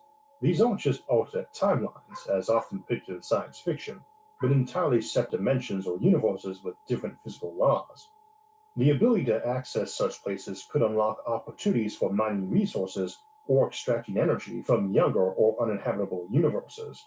Inhabitable universes might provide even greater possibilities, offering paths to colonization that are far easier than traveling to nearby stars.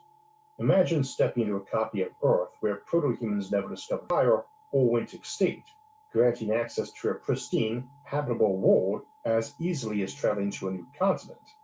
Civilizations could harness these alternate universes for energy, materials, and living space, potentially bypassing the need for galaxy-wide colonization. This scenario offers an intriguing solution to the Fermi paradox, partially addressing the Dyson dilemma by suggesting that advanced civilizations might focus on exploiting alternate universes rather than spreading across the galaxy. However, such civilizations, with access to immense resources and no fear of interstellar neighbors, would likely still establish powerful telescopes and transmitters to communicate and observe their galaxy, even if colonizing it seemed unnecessary. This would make their presence detectable, offering other avenues to explore in our search for extraterrestrial intelligence. It is also possible civilizations with access to other realities might find some of them better suited for life than the one they came from, with fewer restrictions on energy or entropy or the speed of light, and indeed travel through congruent universes that were smaller or had higher speed limits is one more popular workarounds to achieving effective faster-than-light travel. Perpetual motion machine. A perpetual motion machine is a hypothetical device that can operate indefinitely without an external energy source. It would generate continuous motion or energy output without losing efficiency, seemingly defying the fundamental laws of physics. They tend to pop up a lot in science fiction, and often by accident, as the author didn't realize that some technology or ability they introduced could be used to create one. Perpetual motion machines come in a lot of types, but we often classify them into three main types based on which physical law they appear to violate. The first type violates the first law of thermodynamics, that energy cannot be created or destroyed, just transformed. Machines of this type create more energy than they consume. As a sci-fi example, your classic portal or stargate would seem to permit a perpetual motion machine by having one mouth of your portal be beneath the other one, so you could drop a rock into the bottom one and would emerge from the top one, gain speed falling, drop through the lower one, and appear again from the top to gain speed again. As we discussed in our wormholes episode, such a scenario wouldn't work as described. The object would lose speed as it descended, regardless of whether a wormhole was involved. In this case, it's important to note that the object gains speed by converting gravitational potential energy into kinetic energy, much like a spaceship performing a slingshot maneuver or utilizing the birth effect to maximize its velocity. Many so-called perpetual motion machines that people have built or proposed appear to violate the first law of thermodynamics, but in reality, they often draw energy from an external source, even if it's not immediately obvious. These systems are not truly perpetual. They rely on hidden inputs to sustain their motion, though to be fair, this can still be an awesome power source. Our second type of perpetual motion machine includes those that violate the second law of thermodynamics, that entropy increases in closed systems. These machines propose to extract all the usable energy from the system without any loss due to heat or friction. For example, a heat engine that converts all the heat energy into work without any waste. Realistically, in every energy transfer or transformation, some energy is lost as heat or disorder, making 100% efficiency unobtainable. And our third type are those proposed to remove all friction, drag, or resistance from the system. A wheel that doesn't slow down even though its axle should produce some friction, or the air it is in produces some drag. Even a ball spinning in the vacuum of space will be slowly halted by cosmic microwave background radiation or virtual particles seeding out of the false vacuum. Generally speaking, for these reasons, perpetual motion machines are essentially the ultimate clock tech, as they are not outright forbidden. There just doesn't seem to be any pathway to them. That said, finding out there was a greater reality we could draw power from, and infinitely, would not really be that surprising at this point, and it would seem a more likely path to a perpetual motion machine, more or less a Type 1 than either Type 2 or 3. At the same time, machines seeking to minimize entropy from resistance are the goal of every engineer, and the notion is that you can approach a Type 2 or 3 machine, one that produces little entropy or has little friction or resistance, but you just can't make a true one that completely zeroes them out.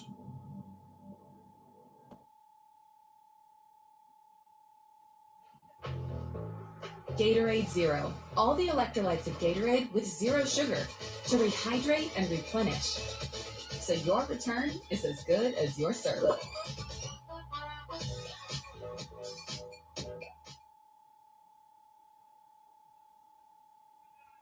With Verizon, when you bundle mobile and home internet, you save $15 a month, and can get the entertainment you love included on us, like Netflix and Max. That's up to $300 a year in savings from your bundle, and entertainment included on us, only on Verizon.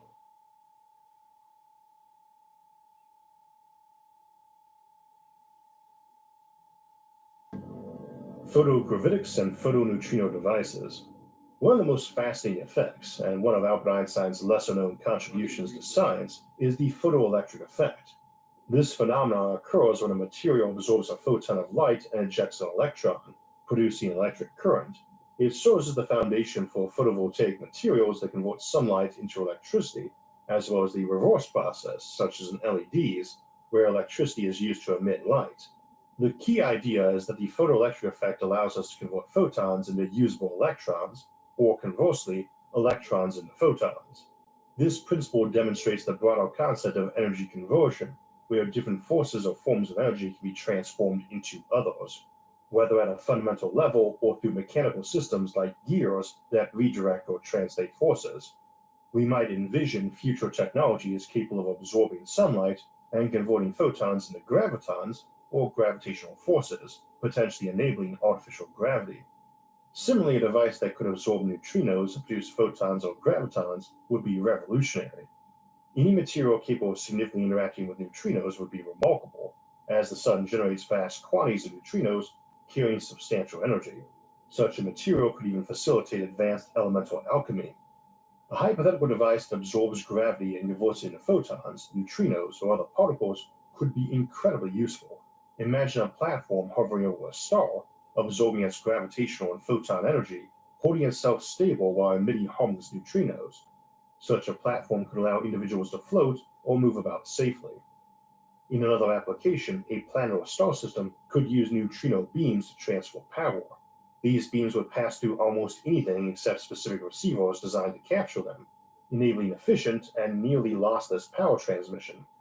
Neutrino-based communication devices would also be groundbreaking, as neutrinos can pass directly through planets, allowing instantaneous communication without the need for wires or satellite relays. Although technologies to produce and absorb neutrinos or gravitons are far beyond our current capabilities, the fact that such particles exist makes these concepts theoretically plausible. If realized, they could revolutionize energy, communication, and transportation in ways that are currently unimaginable. Probability manipulation. If you could alter the odds of a coin landing heads or a dice roll, the potential applications would extend far beyond merely cheating at a casino. At the quantum scale, as best as we can tell, events are statistical rather than deterministic, meaning particle interactions are random and governed by probabilities. By altering the odds of when a particle decays or fuses, you could unlock groundbreaking possibilities, including advanced power production, novel weaponry, or even reversing entropy. This concept could also revolutionize space travel, as illustrated by the infinite improbability drive from Douglas Adams' classic The Hitchhiker's Guide to the Galaxy. This fictional drive didn't just enable improbable events, like objects teleporting a short distance, or transmuting, rocks turning into chocolate bars, for instance, but also infinitely improbable ones, such as jumping instantaneously to the other side of the universe. Reactionless drive. Normally, to move anywhere, you need to accelerate and gain speed, which requires pushing off something else. In space, where there's nothing to push against, we rely on carrying propellant to expel out the back, propelling us forward in accordance with the conservation of momentum. A reactionist drive, however, bypasses this need, either by circumventing the conservation of momentum altogether or by pushing against something present in space. In Star Wars, for example, the official explanation for why ships maneuver like atmospheric fighter planes is the use of etheric rudders. This references the historical concept of ether, once hypothesized as the medium through which electromagnetic waves propagated before it was shown to be unnecessary by the advent of special relativity. However, as one of my professors used to say, proving the ether isn't needed doesn't mean it doesn't exist. There's always the possibility of some underlying medium, like the false vacuum, that could serve as something to push against or as a source of particles for propellant and fuel. Such a discovery would revolutionize propulsion systems, potentially enabling spacecraft to move without carrying onboard propellant. maybe by shoving out the ether, maybe by pulling particles out of it to use for propellant or fuel. This would probably circumvent the issue of violating momentum conservation, making a tantalizing idea for future exploration that might be in the realms of the plausible, though of course flat out violating momentum conservation might be an option too, as we discussed in the mass manipulation entry.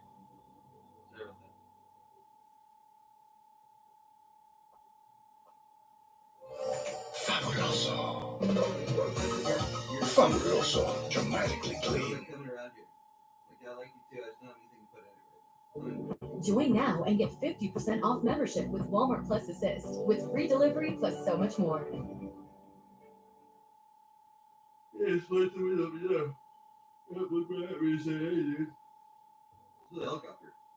SFIA intermission.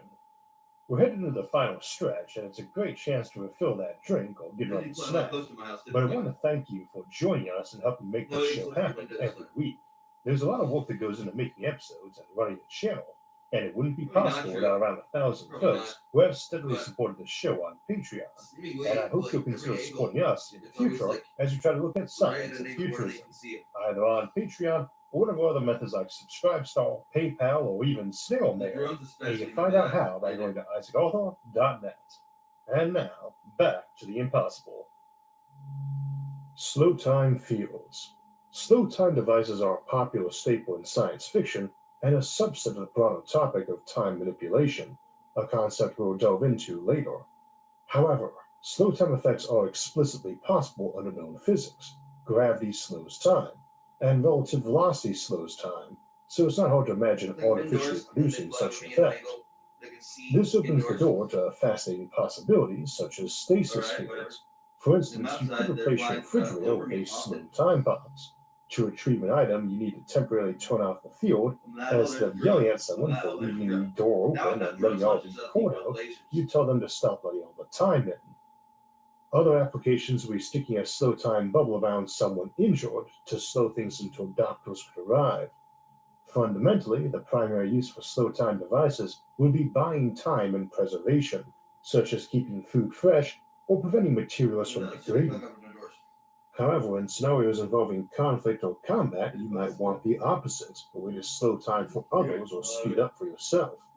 A slowed opponent would have less time to react, think, or act, giving you a significant advantage. On a broader scale, such technology could radically change how civilizations approach existence. For example, bored individuals might be tempted to skip forward in time, effectively leapfrogging through eras. This could lead to challenges in maintaining a stable civilization if too many people chose to hibernate for extended periods. We've previously discussed the concept of hibernating civilizations from various angles, and a technology like this would enable purposeful hibernation. It could allow societies to survive into distant eras, such as the late universe, when natural black holes have evaporated enough to become efficient power sources. This has the same problem with hibernation as usual, though. While you were sitting around in slow time, other people would and could be acting, gathering resources or preparing to attack you and take yours. Subverse creation. When it comes to godlike and impossible feats, creating whole new universes right there at the top of it. And yet there are a lot of options for potentially creating new universes under this one, or to think we might be one of many universes underneath some greater reality. We use the term subverse to describe any type of universe that's spawned from and connected to another, and this could include creating a mini universe in a bottle, or setting off new universes with each new black hole that is created from here, as some theories suggest, or even simply creating a simulated universe or virtual reality. Though in all these cases, we would hold it was only a subverse if it were of a certain scope or complexity. A small pocket universe like is implied in some versions of Hammer Space might count, but a low-resolution simulation or a shared video game setting like a modern MMORPG probably should not. I would generally say, though, that the substrate does not matter. If you're building a whole new reality full of billions of human-level emulated minds on a computer, this is still a subverse. Such technology might be in our grasp even this century, and for that matter, if forming a black hole did create a new Big Bang somewhere, that might be in our grasp in centuries to come too, not a nebulous superhuman future untold millennia down the road. Technological suppression zones. A popular trope in science fiction, especially in science fantasy, involves areas where technology ceases to function or certain types of technology are specifically disabled, like in Roger Zelazny's Amber series. Notable explorations of this concept include C.S. Friedman's Code File series and Werner Vinge's Zones of Thought series, both of which creatively incorporate technological limitations as central elements of their world building. These works are not only inventive but also great reads. We can imagine cases where basic physics or chemistry break down entirely, or where specific technologies are suppressed. Earlier, we discussed field nullifiers that could selectively disable certain systems. For example, anti-nuclear fields were a common Cold War era science fiction concept designed to prevent nuclear weapons from detonating. In terms of realistic implementations, such scenarios could plausibly rely on AI and nanotechnology. For instance, a techno-primitivist society might inhabit a space habitat maintained by automated systems, while employing a network of scanners and nanobots programmed to detect and disable advanced technologies. Visitors might initially retain access to the devices, but over time, their technology would begin to fail unless adapted to the environment. With sufficiently advanced nanobots and a clever AI managing the system, this setup could precisely target which technologies to disable while allowing others to function. For instance, a friend or foe identification system might permit certain devices, like stunners or ray guns, carried by security personnel, to remain operational. Others might unban technology for certain circumstances, like a disaster or on some annual holiday for using advanced technology, or in certain places like schools for teaching their maintenance personnel. This blend of selective control and adaptability could create a highly immersive and intriguing environment in fiction or speculative scenarios, but it also isn't too hard to imagine this being used in real life, both for techno-primitivism examples and for weapon or 3D printer control in densely populated areas where folks might fear random citizens being able to print doomsday devices, or handguns able to fire mini nukes out of them. Needless to say, a tyrannical government might use them for a lot of control too, but then they could also use all those scanners and nanobots to watch for bad behavior and brainwash people, as opposed to just shutting their technology off. Teleportation and gateways. In our episode on teleportation, we examined a few methods for getting from point A to point B instantly, but the main focus tends to be on sending a copy of someone's state, or the data file of their existence, to another location for copying. This is thankfully the sort of file that can be vastly compressed, since otherwise sending one person's atomic data to another star system might take billions of years. But there's no real reason to send a new copy of your DNA for every single cell in your body, let alone the exact atomic positions of every one of the billions of atoms in even your smallest cells. We can also potentially do this through quantum effects, but it's the same idea. You are not moving the atoms, you are copying yourself onto atoms already there. And by spooky action at a distance, it might be possible to teleport macroscopic objects over a long distance, like you or I to another planet. While at the moment quantum teleportation tends to be limited to a handful of atoms over very short distances. That said, there are a lot of ways you might move something besides cloning its data, and it might be that you take a bubble of space-time, which might include a person or object, and remove it from its current position and paste it somewhere else, or even when else. We have no good pathways to this, or more classic gateways, but we examined the option for stargates and their uses in our recent episode on stargates as an alternative to classic wormholes, and we also have no strict barriers, so this is clock tech, but also not strongly prohibited clock tech. Tachyon tech. Tachyons are hypothetical particles that move faster than light and also backward in time. They are thought to have imaginary mass as opposed to negative mass. They are not unique as particles that might have a backward motion in time. Some theorize that virtual particle pair production, where two particles pop into existence, then mutually annihilate a moment later, might actually be a particle moving forwards in time for a moment, then backward, basically looping into existence for a moment, then backward to erase itself, as an antiparticle acts very like a normal particle moving backward in time. Nor is time and particle type really unrelated. For instance, particles with real mass experience time. Particles with no mass experience no time, like the photon. If tachyons exist, they have some weird properties, like how they would gain speed if they lost energy, opposite normal things, which are more energetic the faster they move. It might have interesting properties as a potential shield, too, as while regular matter resists being shoved on, but moves away in the direction of that force, and negative matter does the opposite, moving toward the force that pushed on it, the math indicates a tachyon would fly in a direction perpendicular to the force acting on it. And of course, the tachyon always moves faster than light and always moves backward in time, hence its usual interest for folks. For my part, I don't hold that causality can be broken, and thus would expect that if tachyons were real, they wouldn't permit time travel, thus why some of those other texts interest me. We have explored the actual science of tachyons and time travel in its own episode.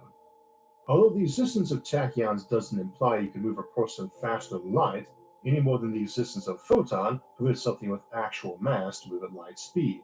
It takes infinite energy to accelerate anything with mass to light speed, and infinite energy to decelerate a tachyon down to light speed. That doesn't mean you can just flip them around to let you move someone FTL themselves. Thus, alternate technologies like something that when it got hit moves sideways tend to seem more plausible and interesting to me.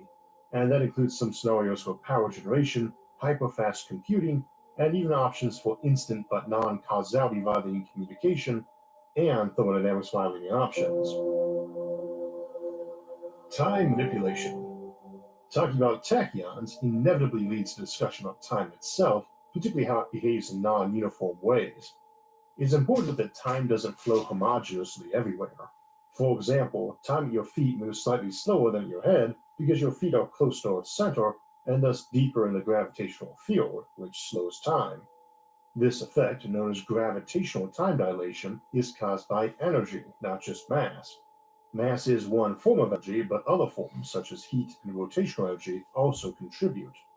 For instance, black holes derive a significant portion of their energy from heat and rotation, in addition to mass. It's this total energy, not just mass, that warps space-time and slows time. Time runs fastest in the voids between galaxies, where gravitational influence is weakest, and slowest near the centers of massive objects. Notably, at the Earth's core, where net gravity is effectively zero, time still runs slowest because the escape velocity, the speed needed to escape Earth's gravitational field, is highest at that point. As a rule of thumb, you can estimate gravitational time dilation by calculating the escape velocity and plugging into the standard special relativity equation as if the object were moving at that speed. This gives an approximate measure of how much time slows due to gravity. However, objects with significant time dilation effects, such as black holes, rotation, and other factors often complicate the calculations, making this method only a basic guideline. As is often the case, if a phenomenon occurs naturally in the universe, we can imagine ways to replicate it artificially, potentially through different or more accessible means. One of our favorite megastructures on this show, which might get its own dedicated episode someday, if I can ever manage to secure some good animations or imagery, is a Birch plant. This is a multi-layered shellboard built around a massive black hole, potentially millions or even billions of solar masses in size. As such, it has very significant time dilation, and more so as you go to lower levels. Pushed to extremes, we might imagine layers where time flowed 7 times faster than in higher layers, as around truly giant black holes in the billions of solar masses, you can get event horizon radiuses in the I was gonna 100 meditate next to his feet so he can keep me awake. in Earth's distance from the sun, and you might be building layers only a few AU out from that He's trying to horizon, take a nap. especially if you build a non-rotating black hole. And that's all viable under known science. We could imagine fields able to produce this effect more sharply always the same and place with to less sleep. mass, or He knows even it ones too. that had time running not just slower than normal, but ultra fast, faster than the rate of Because movement. they broke it into our house and we know it. Or even in reverse. Utility fog and smart matter. Utility fog is a futuristic concept involving a swarm of tiny robots called foglets that link together to form a flexible, adaptable network. Imagine these foglets as microscopic machines that can organize themselves in unique configurations, Are you hungry? creating physical objects, You still hungry? manipulating That's environments, delicious, huh? or even forming virtual spaces around users in real time. Depending on the scale and sophistication, this might be something akin to microscopic Legos all the way down to femtotech micro machines that can configure into any atoms and molecules. This device could range in size from biological cells to truly subatomic particles, and the fog they form wouldn't need to be uniformly composed of identical droplets. Instead, they might vary in size and function, much like Lego blocks. While this technology could seemingly produce any material, it would come with limitations. For instance, the droplets can only bind together so quickly, and their bonding strength would inherently be weaker than atomic bombs. This means they wouldn't be suitable for creating strong protective armor or structural support, except in bulk, or for a quickly deployed but weaker option, like giving a person a quick bridge across a river or shield from attack. They also likely have heat limitations, struggling to operate in hot environments without breaking apart, and generating significant heat themselves during operation. A fog might be able to wrap you in a protective cocoon, but wouldn't impair the purpose-built shields or armor in terms of strength. Consequently, such technology would likely be used as a convenient multi-tool rather than the foundation of civilization's infrastructure. Hungry kitty. For example, people might wear clothing made of utility fog, such as a versatile. That's delicious. But they wouldn't rely on it for I can't get excited over there. So he's my cat. Post-biological beings might even compose themselves entirely of this matter. Its effectiveness would depend on the underlying technology, but a realistic implication Who's gonna kill him now? Science You do? would likely Why? be slow to assemble, and while not excessively fragile, wouldn't be You highly don't be damaging. famous for stealing my cat. However, its ability to self-repair by plugging holes would allow it to absorb damage, Yeah, and more advanced versions might repair or replace damaged droplets altogether. Key challenges would include power supply, sensor integration, and the strength The cat who was of literally someone's spiritual companion. droplet connections. As discussed on our recent Their whole lifetime's supposed to episode, be. a fog powered by wireless energy transmission, e.g. microwaves, would still require a But when they started waking up, you killed the cat. The wavelength of the transmitted energy. Or said you did, In the and actually microwave kidnapped him, I spectrum, think. which ends at the V band, this translates to droplets need to be at least 1/4 of a millimeter in size for power or reception. Why? Because This George is was so roughly skinny when he smaller died. size He's so than sick. light to perceive as individual specks and But he was objects. getting better. Smaller droplets are theoretically possible, but would require different power sources. Without clock tech innovations, this So the likely cat I limits found them was to chemical bigger fuels, again. such as sugars used in biological systems, which would Pattern impose was slightly similar different. energy and efficiency constraints. So were to his those eyes seen in slightly, I nature. thought. Even with these limitations, utility fog would be It's hard extraordinarily to tell there's no life in versatile, him. allowing users to quickly assemble rough And frames with of the arms medicine and I'd given him objects. earlier, threw it out of his mouth. Tools created this way, Wouldn't be hard to set up, known as guys. pry bars or hammers, would generally be far weaker than those made of simple steel, even if the droplets themselves were made of hyper-strong materials like graphene. I just have a really strong feeling about this. I'm going to keep talking about it until they prove otherwise. Not a complete replacement for traditional materials in all applications. We explored many of them, along with some practical limitations and interesting applications, in our episode on. Because they didn't get everything I've ever done, guys. I'm sure they can get that. Wormholes. Wormholes are hypothetical structures in space-time that act as shortcuts, connecting two distant points in the universe through a tunnel. While these include other options, Like as a which we child. explored in our episode on stargates, the best known and most discussed comes from the solutions to Einstein's equations of general relativity. These wormholes, also known as Einstein-Rosen bridges, would allow for rapid travel between vast distances without traversing the intervening space. However, for a wormhole to remain stable and traversable, Oh, really, it guys? would Really? require That's exotic what we thought? matter with negative energy density to counteract the natural tendency of the wormhole to collapse. This exotic matter is speculative and has yet to be absorbed, and as we discussed in our negative matter section, is problematic in its predictive behavior, probably violating conservation of energy and momentum. You know exactly. While wormholes are a staple of science fiction for enabling fast-light travel or interdimensional exploration, their feasibility remains uncertain. They also tend to require huge amounts of matter to make them work, including tons of negative matter, and can be used to violate causality in the case of wormholes with both sides in the same universe, permitting time travel. Wormholes to other universes pose fewer challenges and may be more plausible and more beneficial, as they could let you colonize other universes, I don't think we or should young catch and one. highly energetic universes through a power You were plant trying. or spaceship drive to allow free energy, One's up there at or at least one There's is that. external to our own universe. See our wormholes episode for more discussion of them. There's a few wildcats up there. Zero-point Yep. energy. I've seen a few gray ones out there. Energy and vacuum energy, And as it's so discussed in our quiet. episode on the topic, explore the idea that beneath our observable reality lies a teeming supply of particles and energy. Bless you. Imagine our reality as the surface of a deep ocean, with energy and particles constantly bubbling up from the quantum foam beneath. This is why we refer to the concept of a false vacuum, as even the emptiest regions of our universe are not truly voids, but filled with particles momentarily popping in and out of existence.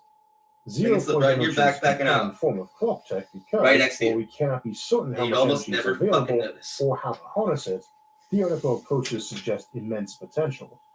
Tapping into this energy would likely not provide infinite power, but could unlock a supply orders of magnitude greater than anything in our observable universe, available anywhere, even the most remote and empty cosmic voids.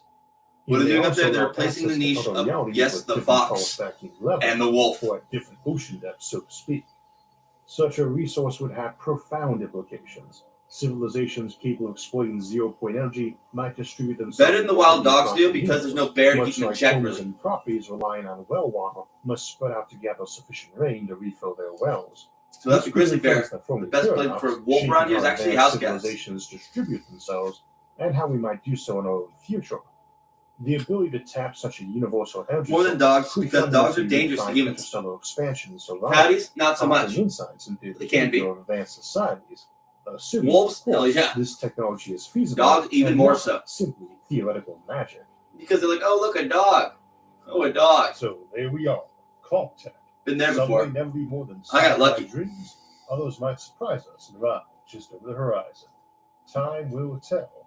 But I do want to thank you for taking the time. No, I just absorbed them. Today. And it has been a fun. Like, oh, you're not going to hurt me, are you? I Nah, recommend you're you all just trying to follow kill it. Future Life Compendium episodes. Whether these technologies are impossible or not, this show could only be possible with all of you watching. I want to take a moment to thank everyone for all their support every week. I hope you'll consider supporting the show by joining or Still, everyone supporting us dogs on mostly, Patreon. guys. And joining us next week for our episode Black Sun Rising, living on a planet around a black hole. And in the meantime, thanks for watching and have a great week.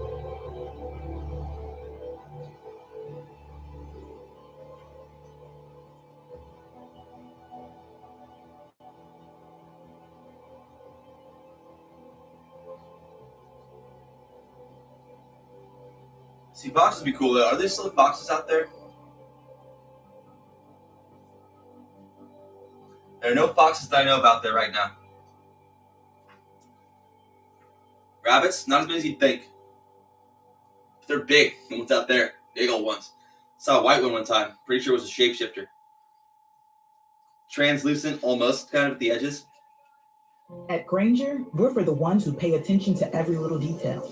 The ones who fuss, tinker, and Hey, that's small not them stuff. right there. I'm pretty Because sure you it's know not. the tiniest thing can make the biggest difference when it comes to keeping business moving. We get it.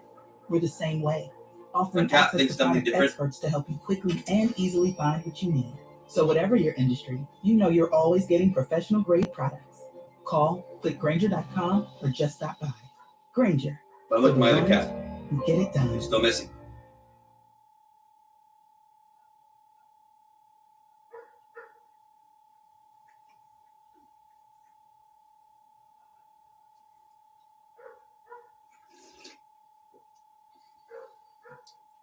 We are at a very critical I love crossroads you. in our evolution. You're going to see the emergence of a new human species, maybe extrasensory perception and remote viewing. Yeah, tell me about it. That's who I am. Maybe extrasensory perception, remote viewing, a new human species.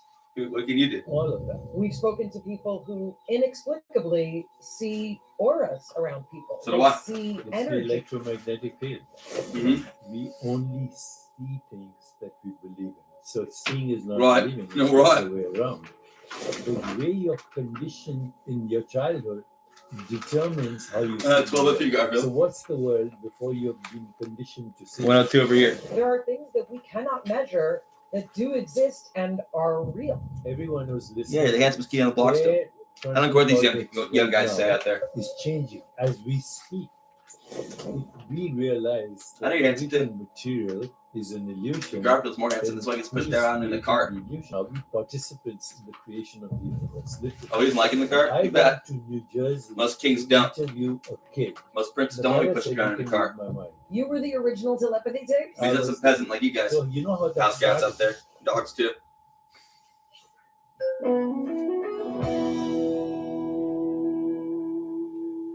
Hi, I'm Ian Bialik. I'm Jonathan. He's the prince. Welcome to a very special MBB Explores. We got a lot to explore today. Today, we are exploring the totality of the universe and If that's the biggest thing we're exploring, the smallest thing we're exploring is you, the atoms that you are made of, the consciousness that you have, and the ability that you have The atoms that to you made of, Garfield. think and understand How many atoms did you made of, outside Garfield? of a material existence. Now, this all 4 or might 5, that's a sound good like, guess. what is Something like going that. on? What if we were to tell you AI is part of this conversation? And what Well, if we I were to disagree tell with the you standard that model of that. So, I don't Deepak know. Chopra himself is going to explain 4 to or 5 us might be close. both the biggest concepts in the universe and the most intimate concepts in the universe. We have him here today to help us break down all things digital. We're going to gain an understanding of extrasensory ability. We're going to talk about telepathy. We're going to talk about the psychic, physical, and spiritual implications of thinking about not only life on other planets, but potential probability of our existence Why though? in other forms in the universe. Does it not go This there is both when he went there? metaphysical and highly scientific. Dr. Chopra is going to talk to us about how we Now are he's at turning a local. critical evolutionary Live and- crossroads, Why shouldn't he and be why live the in the middle of next the 20 daytime? years of our He's trying to break my experience house and poison will my shape cat the food or future something? in ways none of us could have predicted. Humans are evolving. We are becoming metahumans. Some of us faster than others. Metahumans. Yeah, I am one. We also want to direct you to cyberhuman.ai, which I'm is metahuman. the Yeah, I am. brainchild of Dr. Chopra. And I know. I'm metahuman. And Yeah, I'm a it's metahuman. groundbreaking platform that merges ancient wisdom with modern science. So these You like The two Flash? platforms Almost. are really, really incredible for you to kind of poke around I'm in. a and metahuman now. listen to the Yeah, that's what they conversation. call them, metahuman. Let us welcome in person Dr. Deepak Chopra. We got to speak to Dr. before. Deepak Chopra. What do you have to say, Dr. Deepak Chopra? Who I've yeah, talked shit about in the past, but I regret now. Thank you. Thank you. We have a funny question for Mostly. you. Yeah, mostly. Why did you want to talk to us again? Well, because I enjoyed the last one.